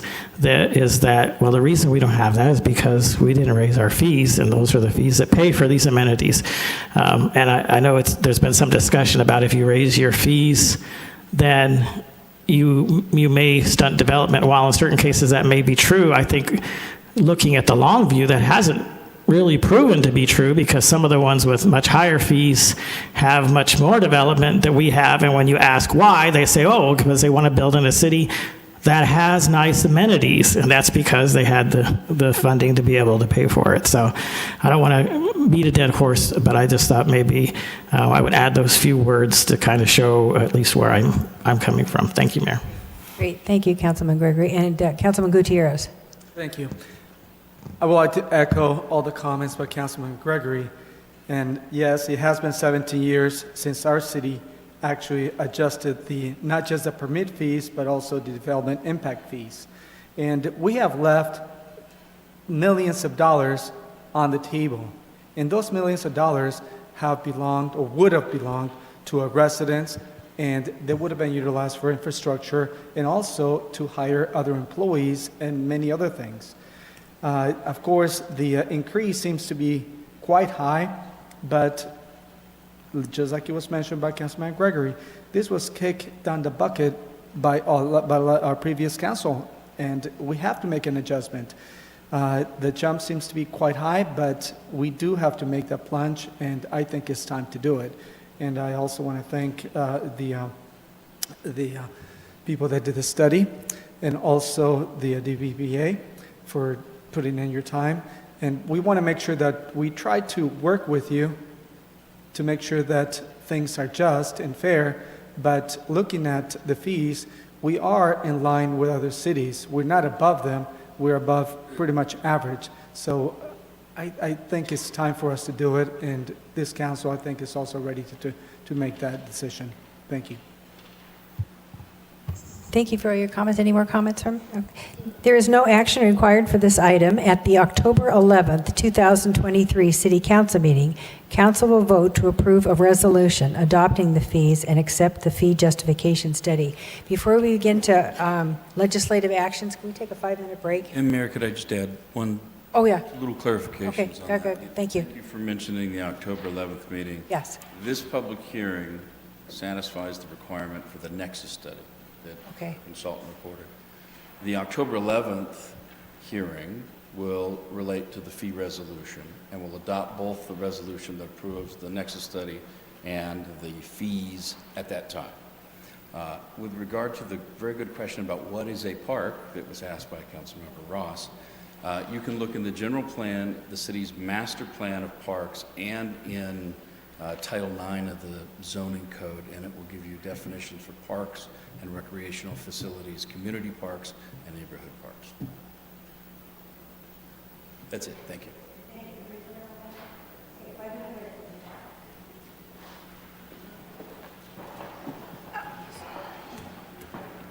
Yeah, she's right behind you.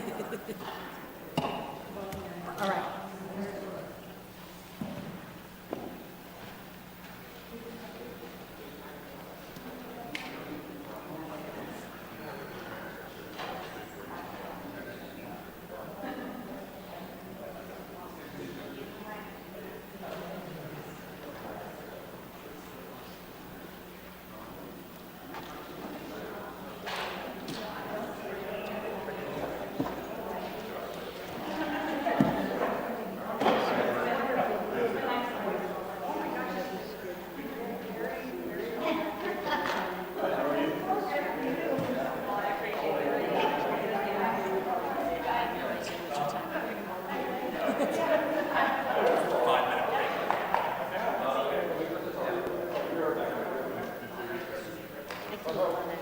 Is it a meeting that we scheduled?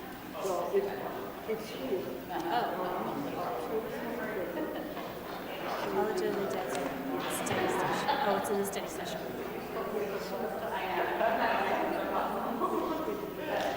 I have no idea. It looks like it's scheduled for all day.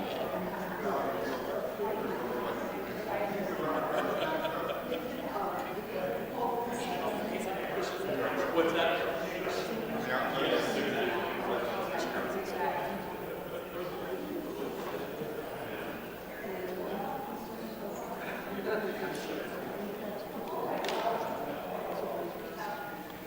You know, I don't know, because it looks like they reserved the study session room all day. So all these people, like he's the facilities, the super, then he's one of our facilities people, that's me, and then that's the front desk to let them know. But that's all I have.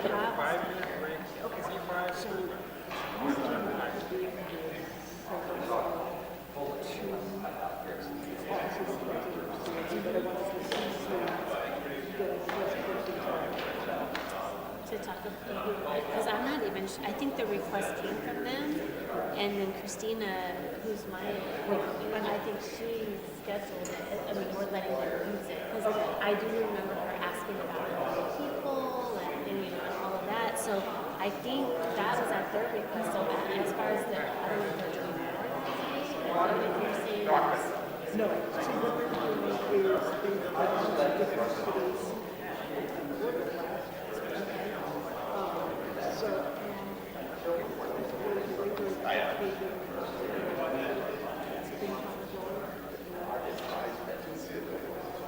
early on.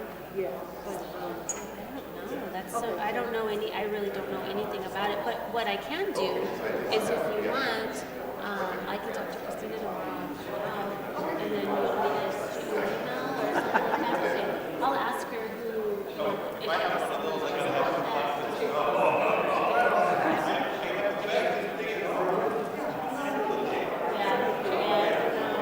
I remember sort of the conversation, but what my memory serves is it's Thursday, they're using our facility. That's all I know. But they have it all day, so I'm not sure. I don't know. Yeah, come on.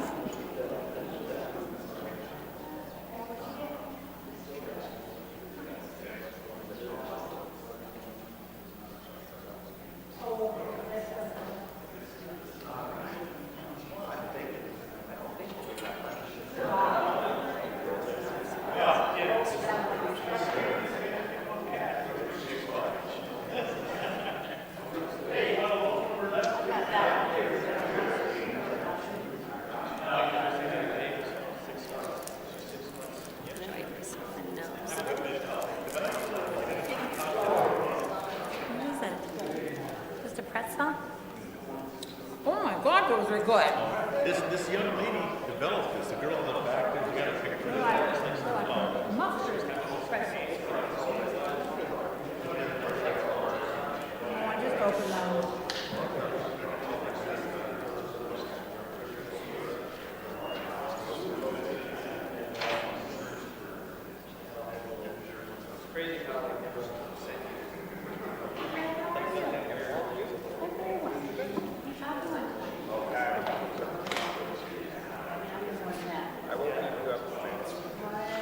It's all relative. I know where the mosquitoes are.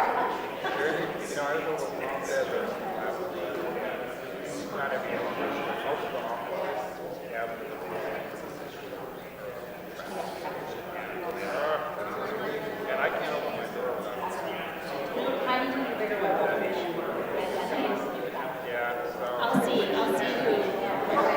it's middle. Right. Yep.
Okay, well, wander back to our seats here. That sounds ridiculous, John. I'm a female drone.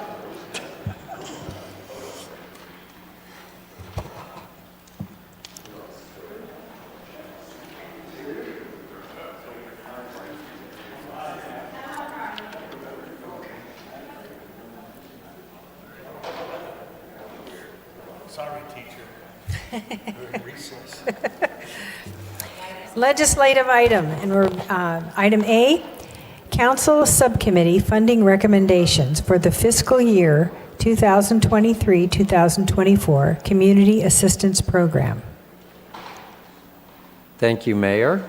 members of the council, as you, I'm sure, are aware, you've set aside funding in the budget that was recently adopted for the Community Assistance Program, which we, prior to COVID, we had for many years. Then there was a few years due to the budget reductions where it was eliminated. Now it's back in the budget. And you appointed a subcommittee to review that a few meetings ago, and the subcommittee did their work.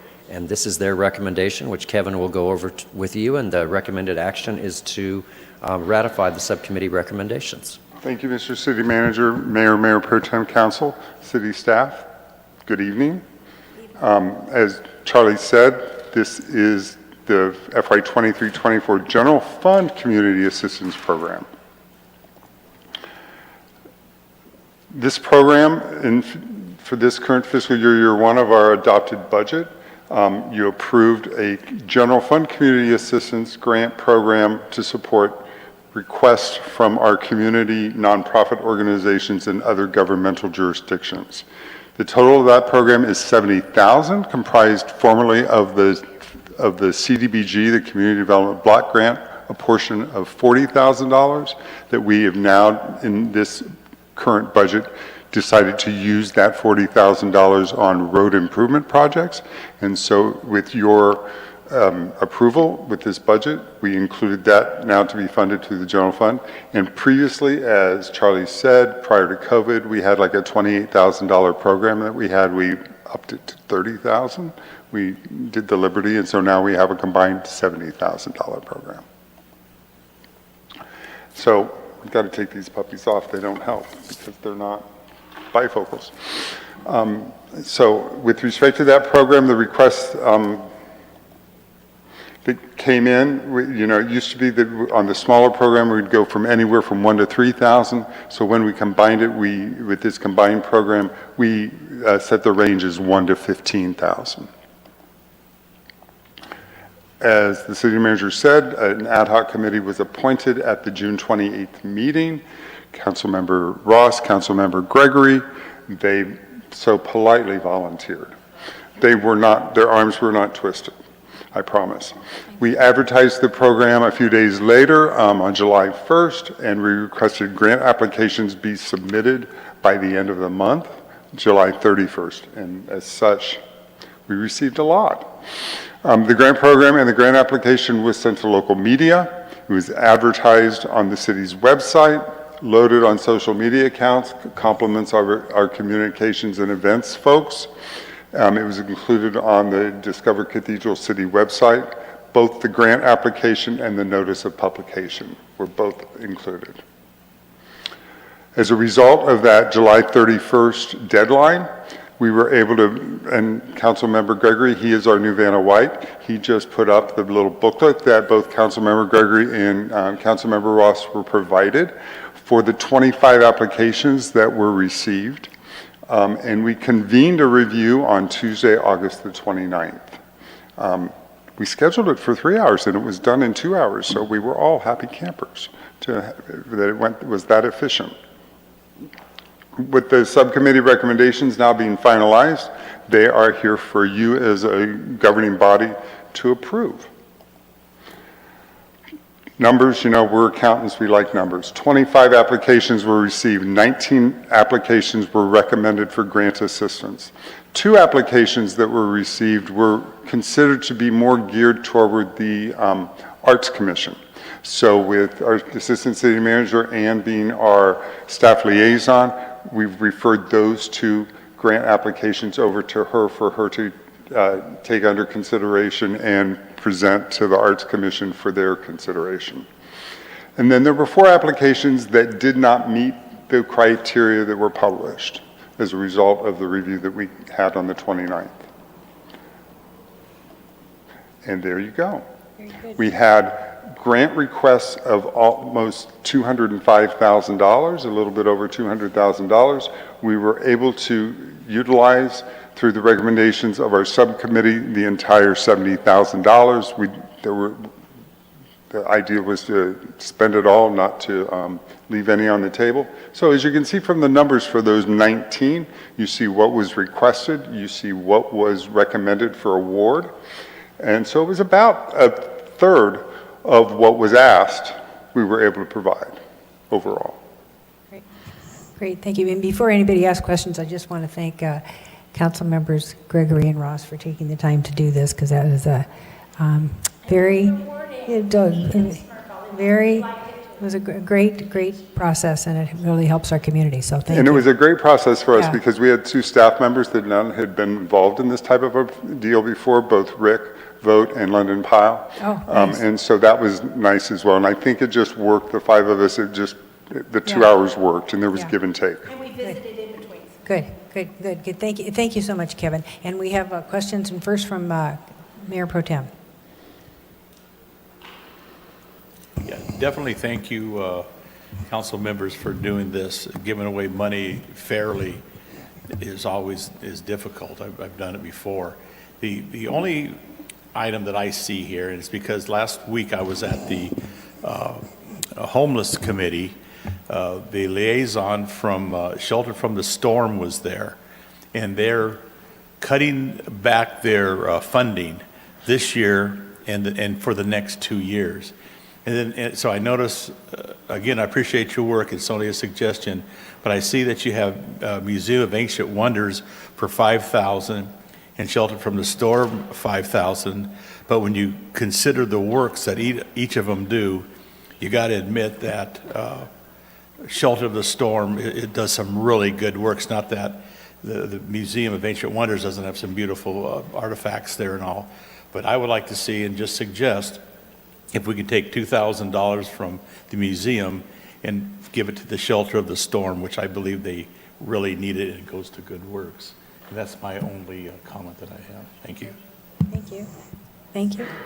Let's have, You want to discuss it, or? we'll discuss.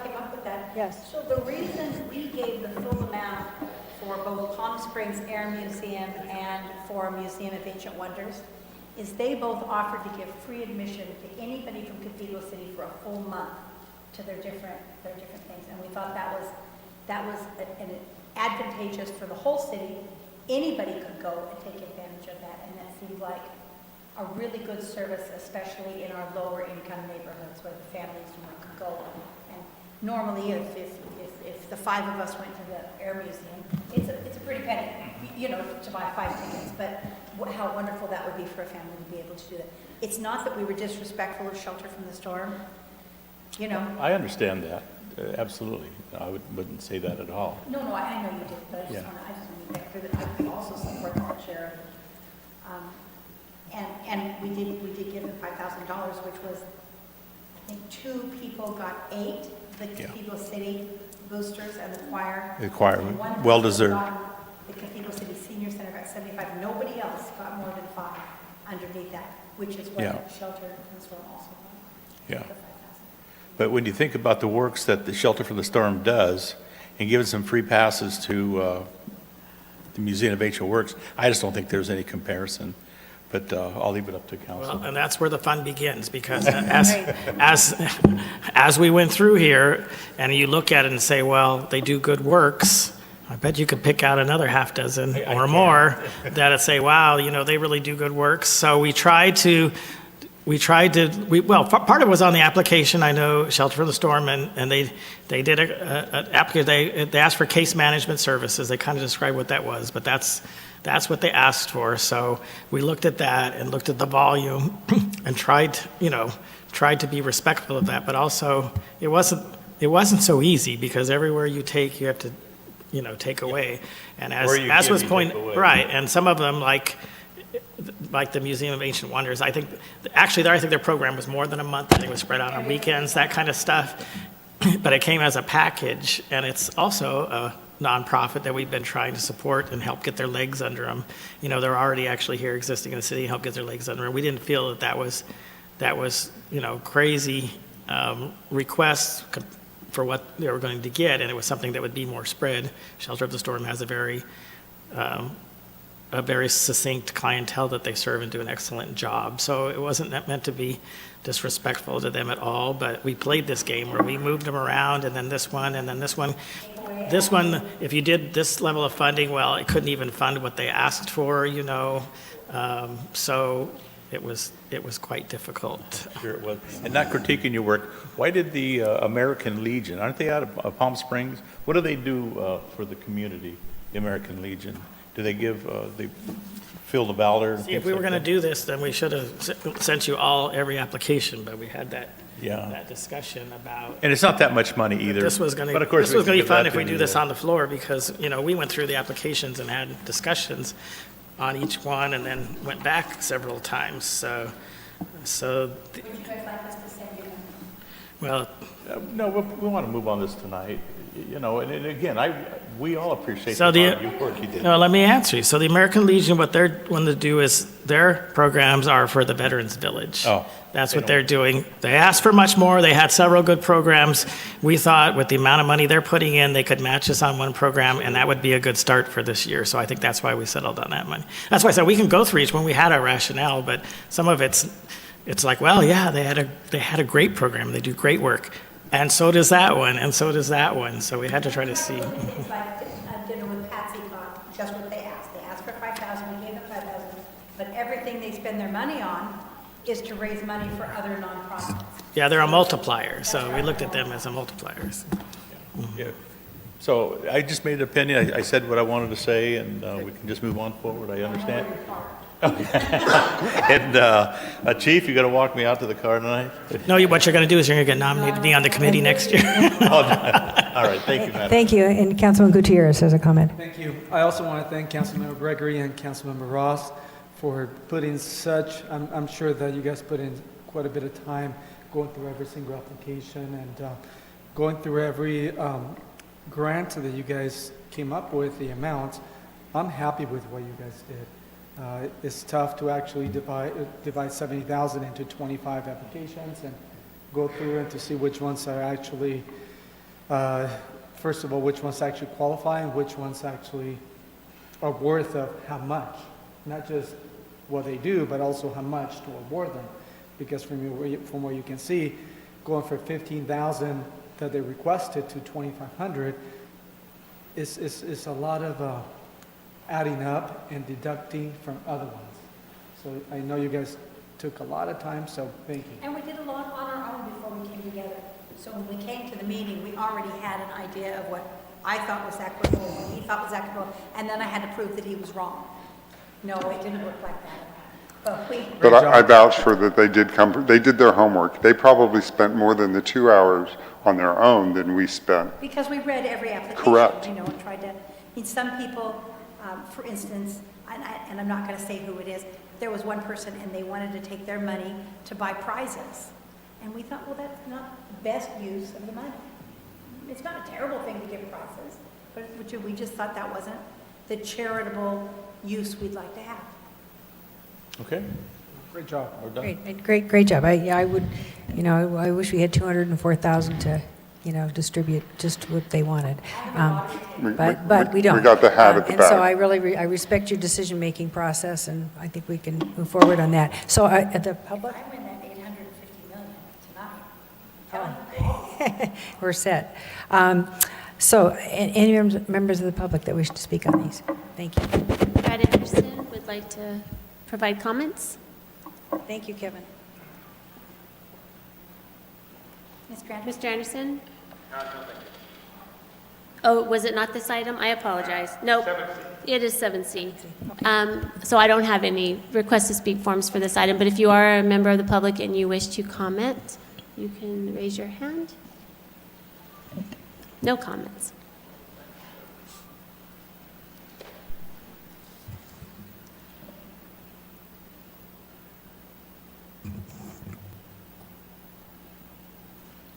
There's a motion by Councilmember Gutierrez and a second by Mayor Lamb, and the motion carries all ayes. Great. Thank you so much. And legislative item B, Luchador Brewing Company Brewfest. This is Special use a permit. proposed new event that would like to use our amphitheater that was alluded to in the earlier presentation, and Ryan Hunt will give you the details on it, and I believe I see the folks from Luchador here to fill in the blanks for you if that's necessary.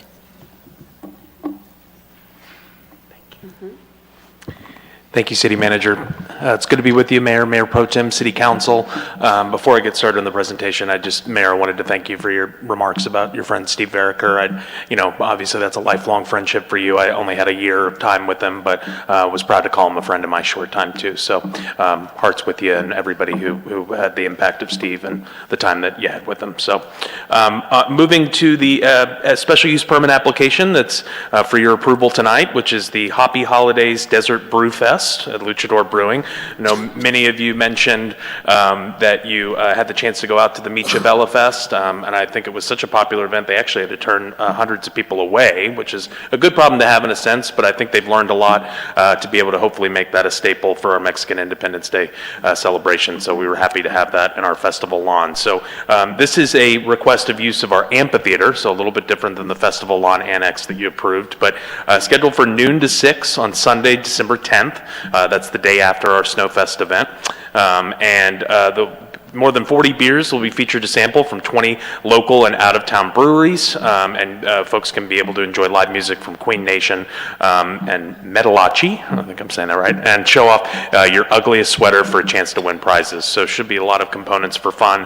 Luchador Brewing Company is donating a portion of the proceeds to local charities. I know in the staff report it was generic, so Jamie did a great job of providing me with a list.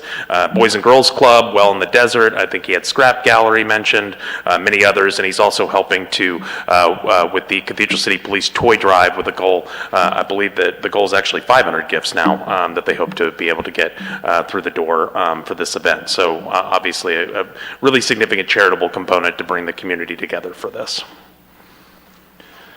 The estimated attendance, 3,000 to 4,000. That's obviously over a 6-hour event. So obviously with it being a first-time event, these are always estimates. But the overall capacity without seating and tables in the amphitheater is about 4,500. Usually with tables and seating, that gets about closer to 2,800 to 3,000. But event organizers will hire 2 private security guards at the main entrance to conduct age checks, and 4 to 6 guards moving around for crowd control. So good private security presence there. Also work with CCPD to contract 2 police officers to help monitor activity in and around the amphitheater. Organizers will have a first aid tent with medical professionals on site, and then Burtec, similar to the assistance they provided to their Michavella Fest and really all of our events. We're appreciative of Burtec being able to supply multiple trash bins and scatter boxes for inside the amphitheater, as well as portable restrooms. And then this third-party vendor would be obviously obligated for the cleanup of anything that would take place in the amphitheater, both throughout the event and after the event. This is the latest map that we've received. You can see there's a Santa tent over there. There's breweries on each side, some water stations, bathrooms, brewery tents, and other vendors set up throughout the amphitheater. This is a really nice, clean design and setup for the map layout that we've seen, and there's a little VIP area. And like I said, Jamie Benson is here to answer any specific questions, and I think he will be coming up here in just a minute to make a kind of formal request to council. So we're at that point, actually. So I wanted to share that as a communications and events budget, I'm happy to, and we have this budgeted to provide $1,000 as a bronze level sponsor. This doesn't have all the components of what is provided for that, but as a supporting partner, I'm able to do that within my budget that it allows. Anything above that amount, obviously, would be up to you as a city council. So I'm going to bring up Jamie right now. I think he's kind of outlined a plan of action and kind of a request on behalf of council for some additional funding. So Jamie, I'll call you up right now. Ryan, as he's coming up, can you go back one slide? Sure. Because Jamie, I'm going to want to know why the biggest section of the amphitheater is being reserved for beach balls. Well, that's just a kind of fun idea to kind of keep the crowd involved. It's also a sponsorship to get companies on there to bring in a little bit more revenue and for charities. So we'll go to that point. We are looking to see if city of Cathedral City can sponsor the entry fee, the $5,000 entry fee, and the stage sound fees, which is estimated about $4,000. I know that seems extreme, but I am asking, and if I don't ask, then I'll never get. So we're looking to do multiple events bring in more funds for charities. I met with Tom and with Dinner with Patsy's. We sat down for a couple hours just going over his favorite ones, and we picked out a few of our favorites, and hopefully to add to the list, and just help out the community. Like I wrote to him, we have a house in the Cove, my partner and I, and we want to see this city thrive. I guess it comes back to my father, who passed away recently, and he was big in the city of Chino Hills, where I live at my other house, and he always said, just keep giving back to the city, spend money in the city, and it always set in with me, and it was always nice to hear, and now this is my second city away from home, so I'll leave it up to you to make that decision, and I hope you see what I'm visioning with this amphitheater. I mean, it's a gorgeous amphitheater. I mean, I don't know why people are not using more of it. I want to see more events, more things happening. I mean, I wish we had one in my other city. So, thank you. Great. Any questions? Any questions from council? Okay, go ahead. Other vendors, food trucks. We're going to do some. He said up top, where the map was there, up top. Yeah, the vendors or the food trucks are in the back. and then Correct. Up top. Other vendors will be surrounded by all the beer fest booths. I call it tchotchkes, Okay. Christmas, beer-related things for people to buy, things like that. Yeah. Okay. Just bring in small people, I guess, companies or that they make things at home and just Okay. help out. Yeah. Okay. A little moonshine? That's after. That's Okay. after. So the food trucks? Yes. Do you have a commitment, how many are going to be there? Not quite yet. It's going to come down to how many guests we have. Yeah, I'm estimating right now 6. We get upwards of 1,000, 2,000. I'll bring in more. I just can't. I don't know yet. I don't want to bring in too many so they don't get enough people going to their trucks. So I want to make sure everybody makes. I want to make sure everybody makes some money. Yeah, so. food trucks are very popular. The issue that I've always had with them, they come from Riverside, San Bernardino, San Diego.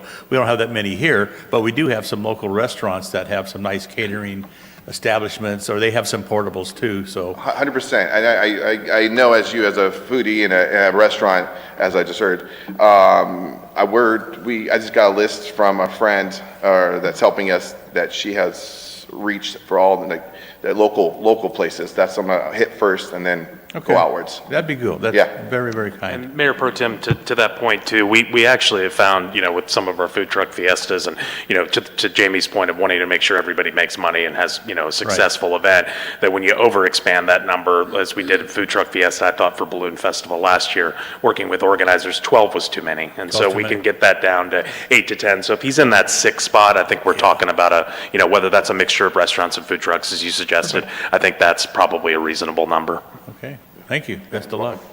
And Councilman Gutierrez. My question is, in your application, it reads that you are not going to sell beverages.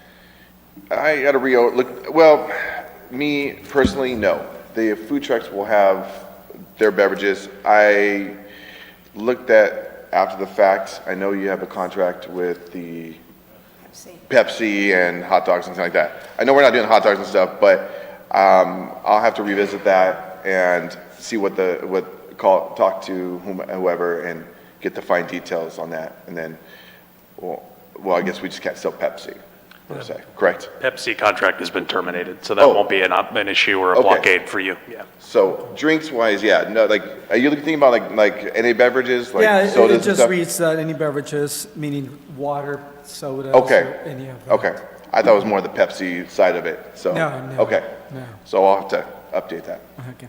And also, in there, it reads, the contract needs to be a little bit updating. It reads that if you have any questions, please contact Chris Parman. on page 2. No, he meant to write it in like that. That's probably an update that needs to take place on the overall PDF form, so we'll get that updated. We've updated my name on the website, but yeah, we'll make sure the PDF reflects that as well. Office number is still the same, 0396 extension, so. Oh, I thought it was me. I was like, I'm sorry. I didn't notice that. And, Thank you and good luck. Thank you, thank you. and Councilman Gregory. Thank you very much. I did attend your last event. I thought it was really good. Maybe add some signage, like where to go in, because I know there's confusion.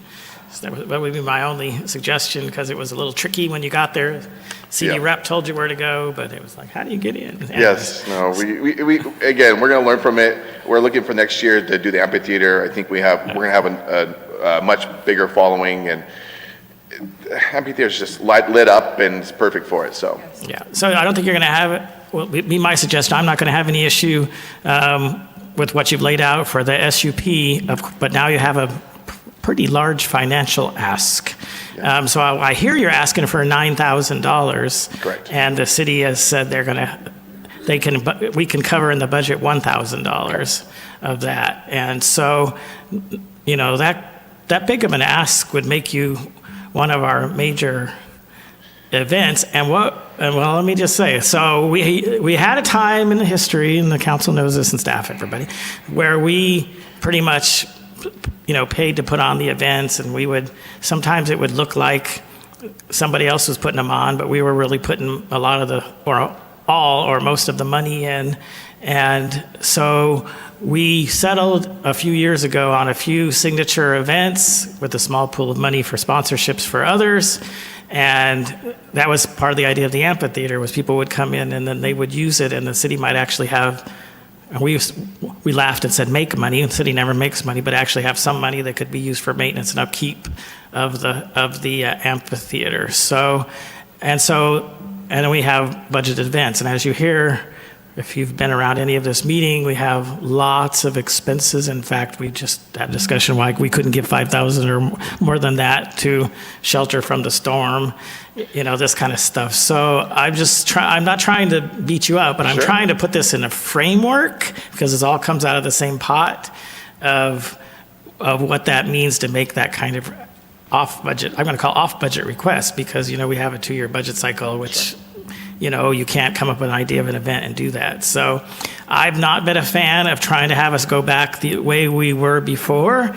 I think people should come and do events, and hopefully they'll be well funded and experienced enough to do these events with some city help, maybe some in-kind, and some, you know, Ryan helps with promotions and some minor city sponsorship. And then if they do well, then you know, they can show up in the budget cycle for a little bit more. I mean, you're asking for, this would have to become like a really premier city event to be us wanting to fund at that level. And I just can't see myself going for that kind of request at this point. Okay.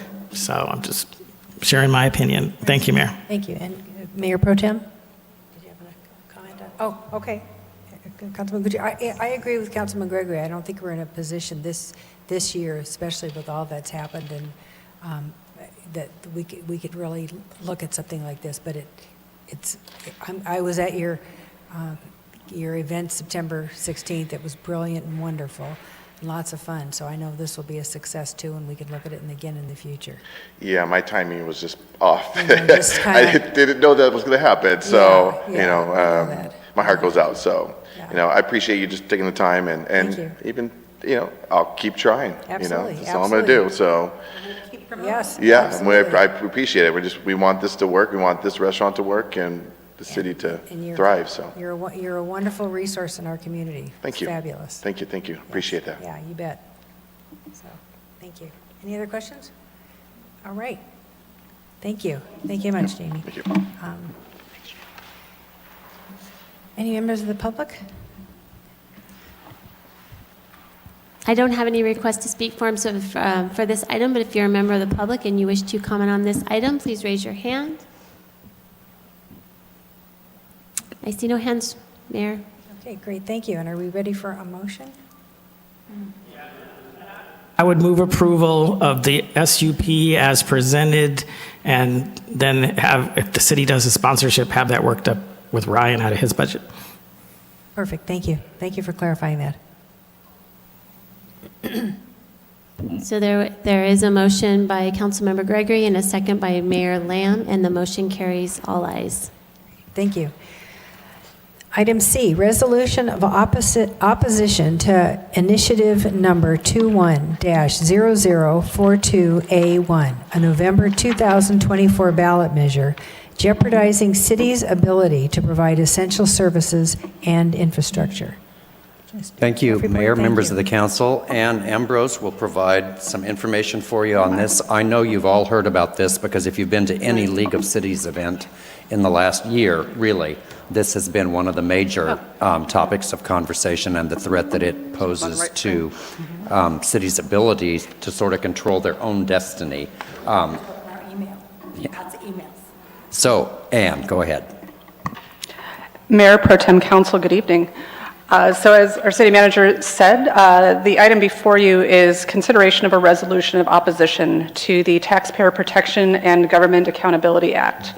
And a little bit of history on this, this initiative. In 2018, the California Business Roundtable and the American Beverage Association circulated an initiative for that ballot year that would have limited local revenue authority, and it was ultimately withdrawn. In 2022, the Business Roundtable filed this particular initiative, the Taxpayer Protection and Government Accountability Act, to impose new and stricter rules related to raising state and local taxes, fees, assessments, and property-related fees. And that initiative qualified for the November 2024 ballot. So what are some of the things that, if this passes, what it will do? Is one, it will amend the state constitution to expand the definition of taxes to include some charges that the state and local governments currently treat as fees or other charges. It will increase the voter approval for state taxes. So it will increase the vote requirement for increasing state taxes to a 2/3 majority of each house, and then a majority vote in the statewide election. And then it adds this fun little caveat that if there were any tax increases approved between January 1 of 2022 and the effective date of this measure, with all the different details, if the measure at the time didn't approve with that 2/3 vote in the House and in each House, it would be nullified, and it would have to go back out for a revote and another measure. And similarly, that affects what would happen if we were looking at increasing local taxes. So some of the things that this initiative does is cities can no longer issue a general tax plus advisory measure on the same ballot, which could result in voters being less informed about a measure before them. No taxes could be imposed, extended, or increased by a charter amendment. Excuse me. All parcel taxes would require 2/3 voter approval. It would require a voter approval to expand an existing tax to a new territory. So if we wish to annex a new area to our community, that would require a approval of the voters and not just an administrative action of the council. It also would require that any tax measure would have to have a sunset date. So any taxes or new or increased taxes adopted after January 1st, 2022 must have a sunset date. And so again, if any local taxes or a local measure was approved from January 22nd until the time that this is effective, if it did not have, if it did not have a sunset date, then it would be nullified. And so those cities would have to go back out and redo another tax measure. And so as part of your staff report, there was a discussion and some analysis done by California Finance that showed that in 2022, there were 200 tax measures done locally throughout the state. And those communities approving $2 billion in annual revenues to support their general services, police, fire, all of the things that we provide to our communities. And if this passed as written, it would nullify those ballot measures, and those cities would have to go back out to do something to be in compliance. This measure also affects our government fees. So we earlier tonight had a discussion about our DIF fees. And this measure would require, at the state level, again, the majority vote of both houses, and also a vote of the legislature to impose any state and local fees. It restricts the city's ability to delegate fee changes to administrative entities. So if you had another kind of commission, or if staff had certain levels of authority to approve, like your city manager, it would eliminate that ability of cities to do that. And again, on fees, if the city had approved any fees that did not meet the requirements of this measure, they would also be nullified. There's also some changes that are being proposed that how fees are calculated. So currently, cities, as we discussed this evening, have to pass a reasonable test and reflect actual costs. The measure would specify that actual costs could not exceed the minimum amount necessary, net of other revenues, in order to provide the service or project. And this could really, I think, hamper, again, what are the required revenues to really perform the services that cities have to perform. And it's anticipated to create a lot of additional litigation of, reviewing how cities, currently are calculating our fees and our development impact fees, and what these new standards might impose upon us. And what are the types of fees that could be effective? So it could be nuisance abatement charges. It could be emergency response fees, such as in connection with DUIs. Advanced life support transportation charges, if we had business improvement districts. Fees for processing land use and development applications, such as plan check, use permits, design review, environmental assessment, plan amendments, subdivision map changes.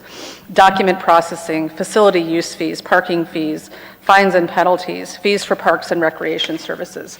So the impact to local government could be pretty extreme under this proposed initiative. So ultimately, the impact of this would be that by expanding the definition of a tax, increasing voter requirements for approving taxes, and restricting administrative changes to fees, it would make it more difficult for the legislature and local governments to increase our revenues to meet the needs of our local communities. And also, it would have a very detrimental impact to any previously adopted tax measures that didn't meet the current requirements, would be nullified or be required to be readopted, which would also, again, potentially jeopardize those funds that had already been approved in communities, would create additional expense and cost and time commitments on staff to be able to have to go back and do another election and have to do possible standalone elections in order to keep these revenues going. And then also puts the requirement of the sunset in. So I think generally when cities are needing to adopt tax increases, it's to support ongoing needs of the communities. And so to force that every X amount of years that cities have to go back and redo that, it really pushes the ball down the line to future elected bodies to have to, knowingly in a few years have to deal with the potential budget issue by having to go back out and reassess those. So when Councilmember Gregory and I were recently at the League conference, this was probably one of the most talked about topics in every plenary session that we were in sessions about fees. This was highly discussed. And so there is considerable opposition by kind of all the sort of governmental advocacy groups, so the League, the Professional Firefighters Association, California Alliance for Jobs, Rebuild SoCal Partnership, SEIU, AFSCME, the State Council of Laborers, State Association of Counties, the Special Districts Association, the Contract Cities Association, and as of March, there were 88 cities that had already signed on or done resolutions or other amendments. As I was sitting here tonight, I was looking at email, and the League sent out an email that the California legislature, the governor, and a voter filed an emergency petition with the California Supreme Court seeking to remove this initiative from the new ballot, or from the November ballot. And the League plans to file an amicus letter in support of the petition and pre-election review of this initiative to see if it really is legal. So staff's recommendation is for the council to consider adding Cathedral City as one of the cities acting in opposition to this. And this is in alignment with the council goal of fiscal stability and sustainability, and that Cathedral City has economically prospered by facilitating the investment of private dollars in high-quality development, which benefits the community, and that we remain financially solvent by instituting prudent fiscal policies and transparent financial practices. And that's the end of my presentation. Thank you. Thank you. It was very clear. And any questions? Raymond, do you want to weigh in on this? Okay. Basically, go ahead. So I'm trying to kind of get it in my head so that people can really understand the cost of this. Of course, there's the taxation cost, but just running ballot measures is expensive. Just putting things, on paper and printing a bazillion of them and mailing them all out is expensive. And somehow the number 80,000 kind of sticks in my head of about what it costs to put a new item on. And it would be hypothetical that there could be several of those every 2 years. And that would be super restrictive for a city like ours, where we never know when something terrible is going to happen and we need that $4.5 million, or we absolutely pass a measure knowing that that's what our people stand behind. If they certainly no longer stood behind it, that would be their option, and they could come and try to overturn it. But just to have it fall off constantly and always having to be readdressing it sounds costly and inefficient to me. Thank you. Other comments? Right now. Thank you. And we'll have public comments. Thank you, Ann. Mr. Anderson. Thank you, Brad Anderson. I currently live in the city of Rancho Mirage, and I want to commend this council and the administrative staff on how well they conduct a public meeting. I've been to a lot of venues that they don't allow people to speak freely, and I just, like I said, I commend you for that. I want to speak on item 7C tonight, and I guess I'm in opposition of your opposition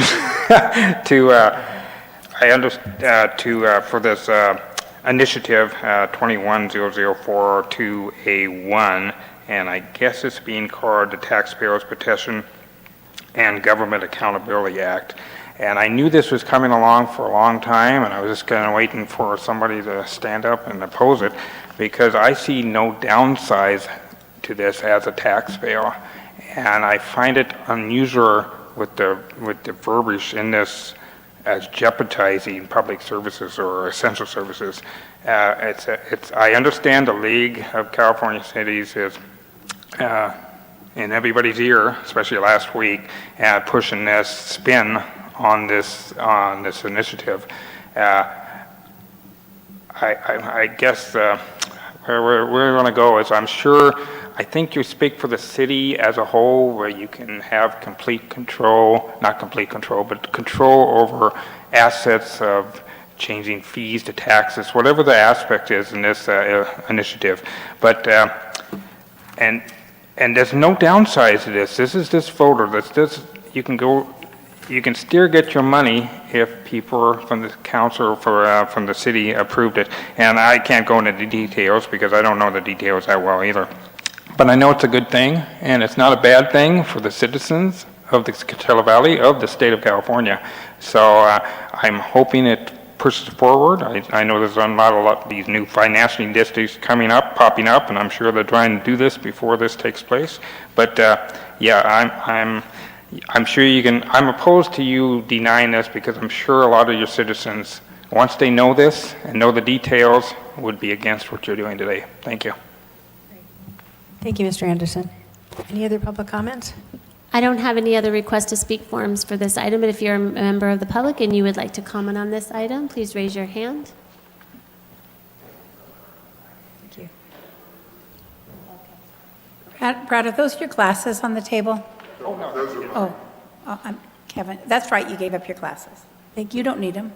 I do not see any other members of the public that wish to provide Thank you. comments. Councilman Gregory. Yeah, just real quickly, I think the council understands the implications of this. And of course, any of these ballot measures, you know, you could look at the attorney and say, oh, what does this mean? What does this mean? He's going to say, well, it'll probably have to be worked out in the courts after it passes. But when you see, besides the obvious part of making it more difficult, which already is difficult and should be difficult, you know, most of us do not like paying any more taxes that we have to. Of course, we have a little bit different viewpoint when you see the kind of works you're trying to do as a public entity and being sometimes hamstrung by a minority of voters when you're trying to do those. But this doesn't necessarily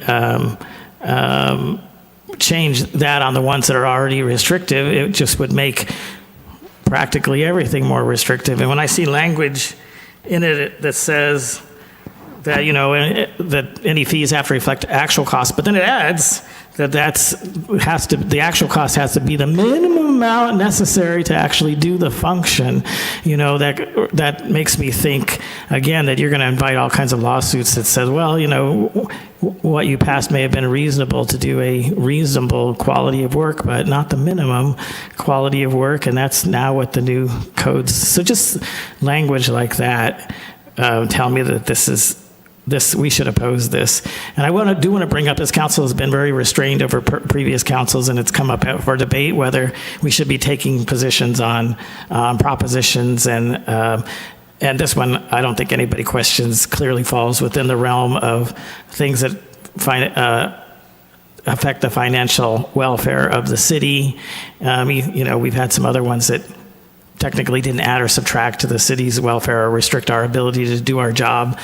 This one, if it passed, of course, clearly does. So I want to say, I want to again commend the council for not necessarily taking a position on things that don't have anything to do with municipal affairs, but as everyone knows and can clearly see, this does very much affect municipal affairs. So thank you, Mayor. Thank you for that clarification. Any other comments? Are there any? Are we ready for a motion?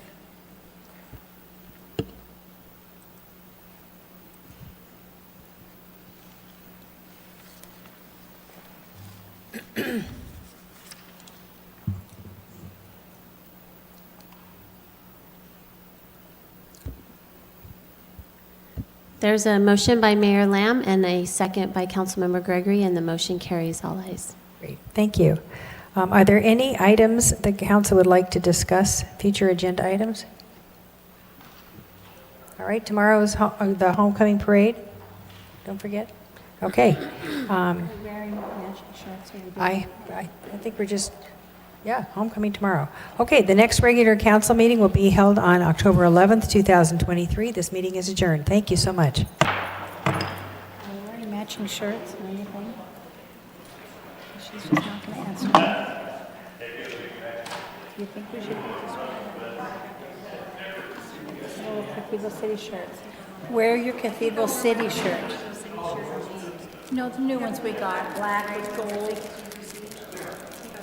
We're going to wear our new Cathedral City shirts.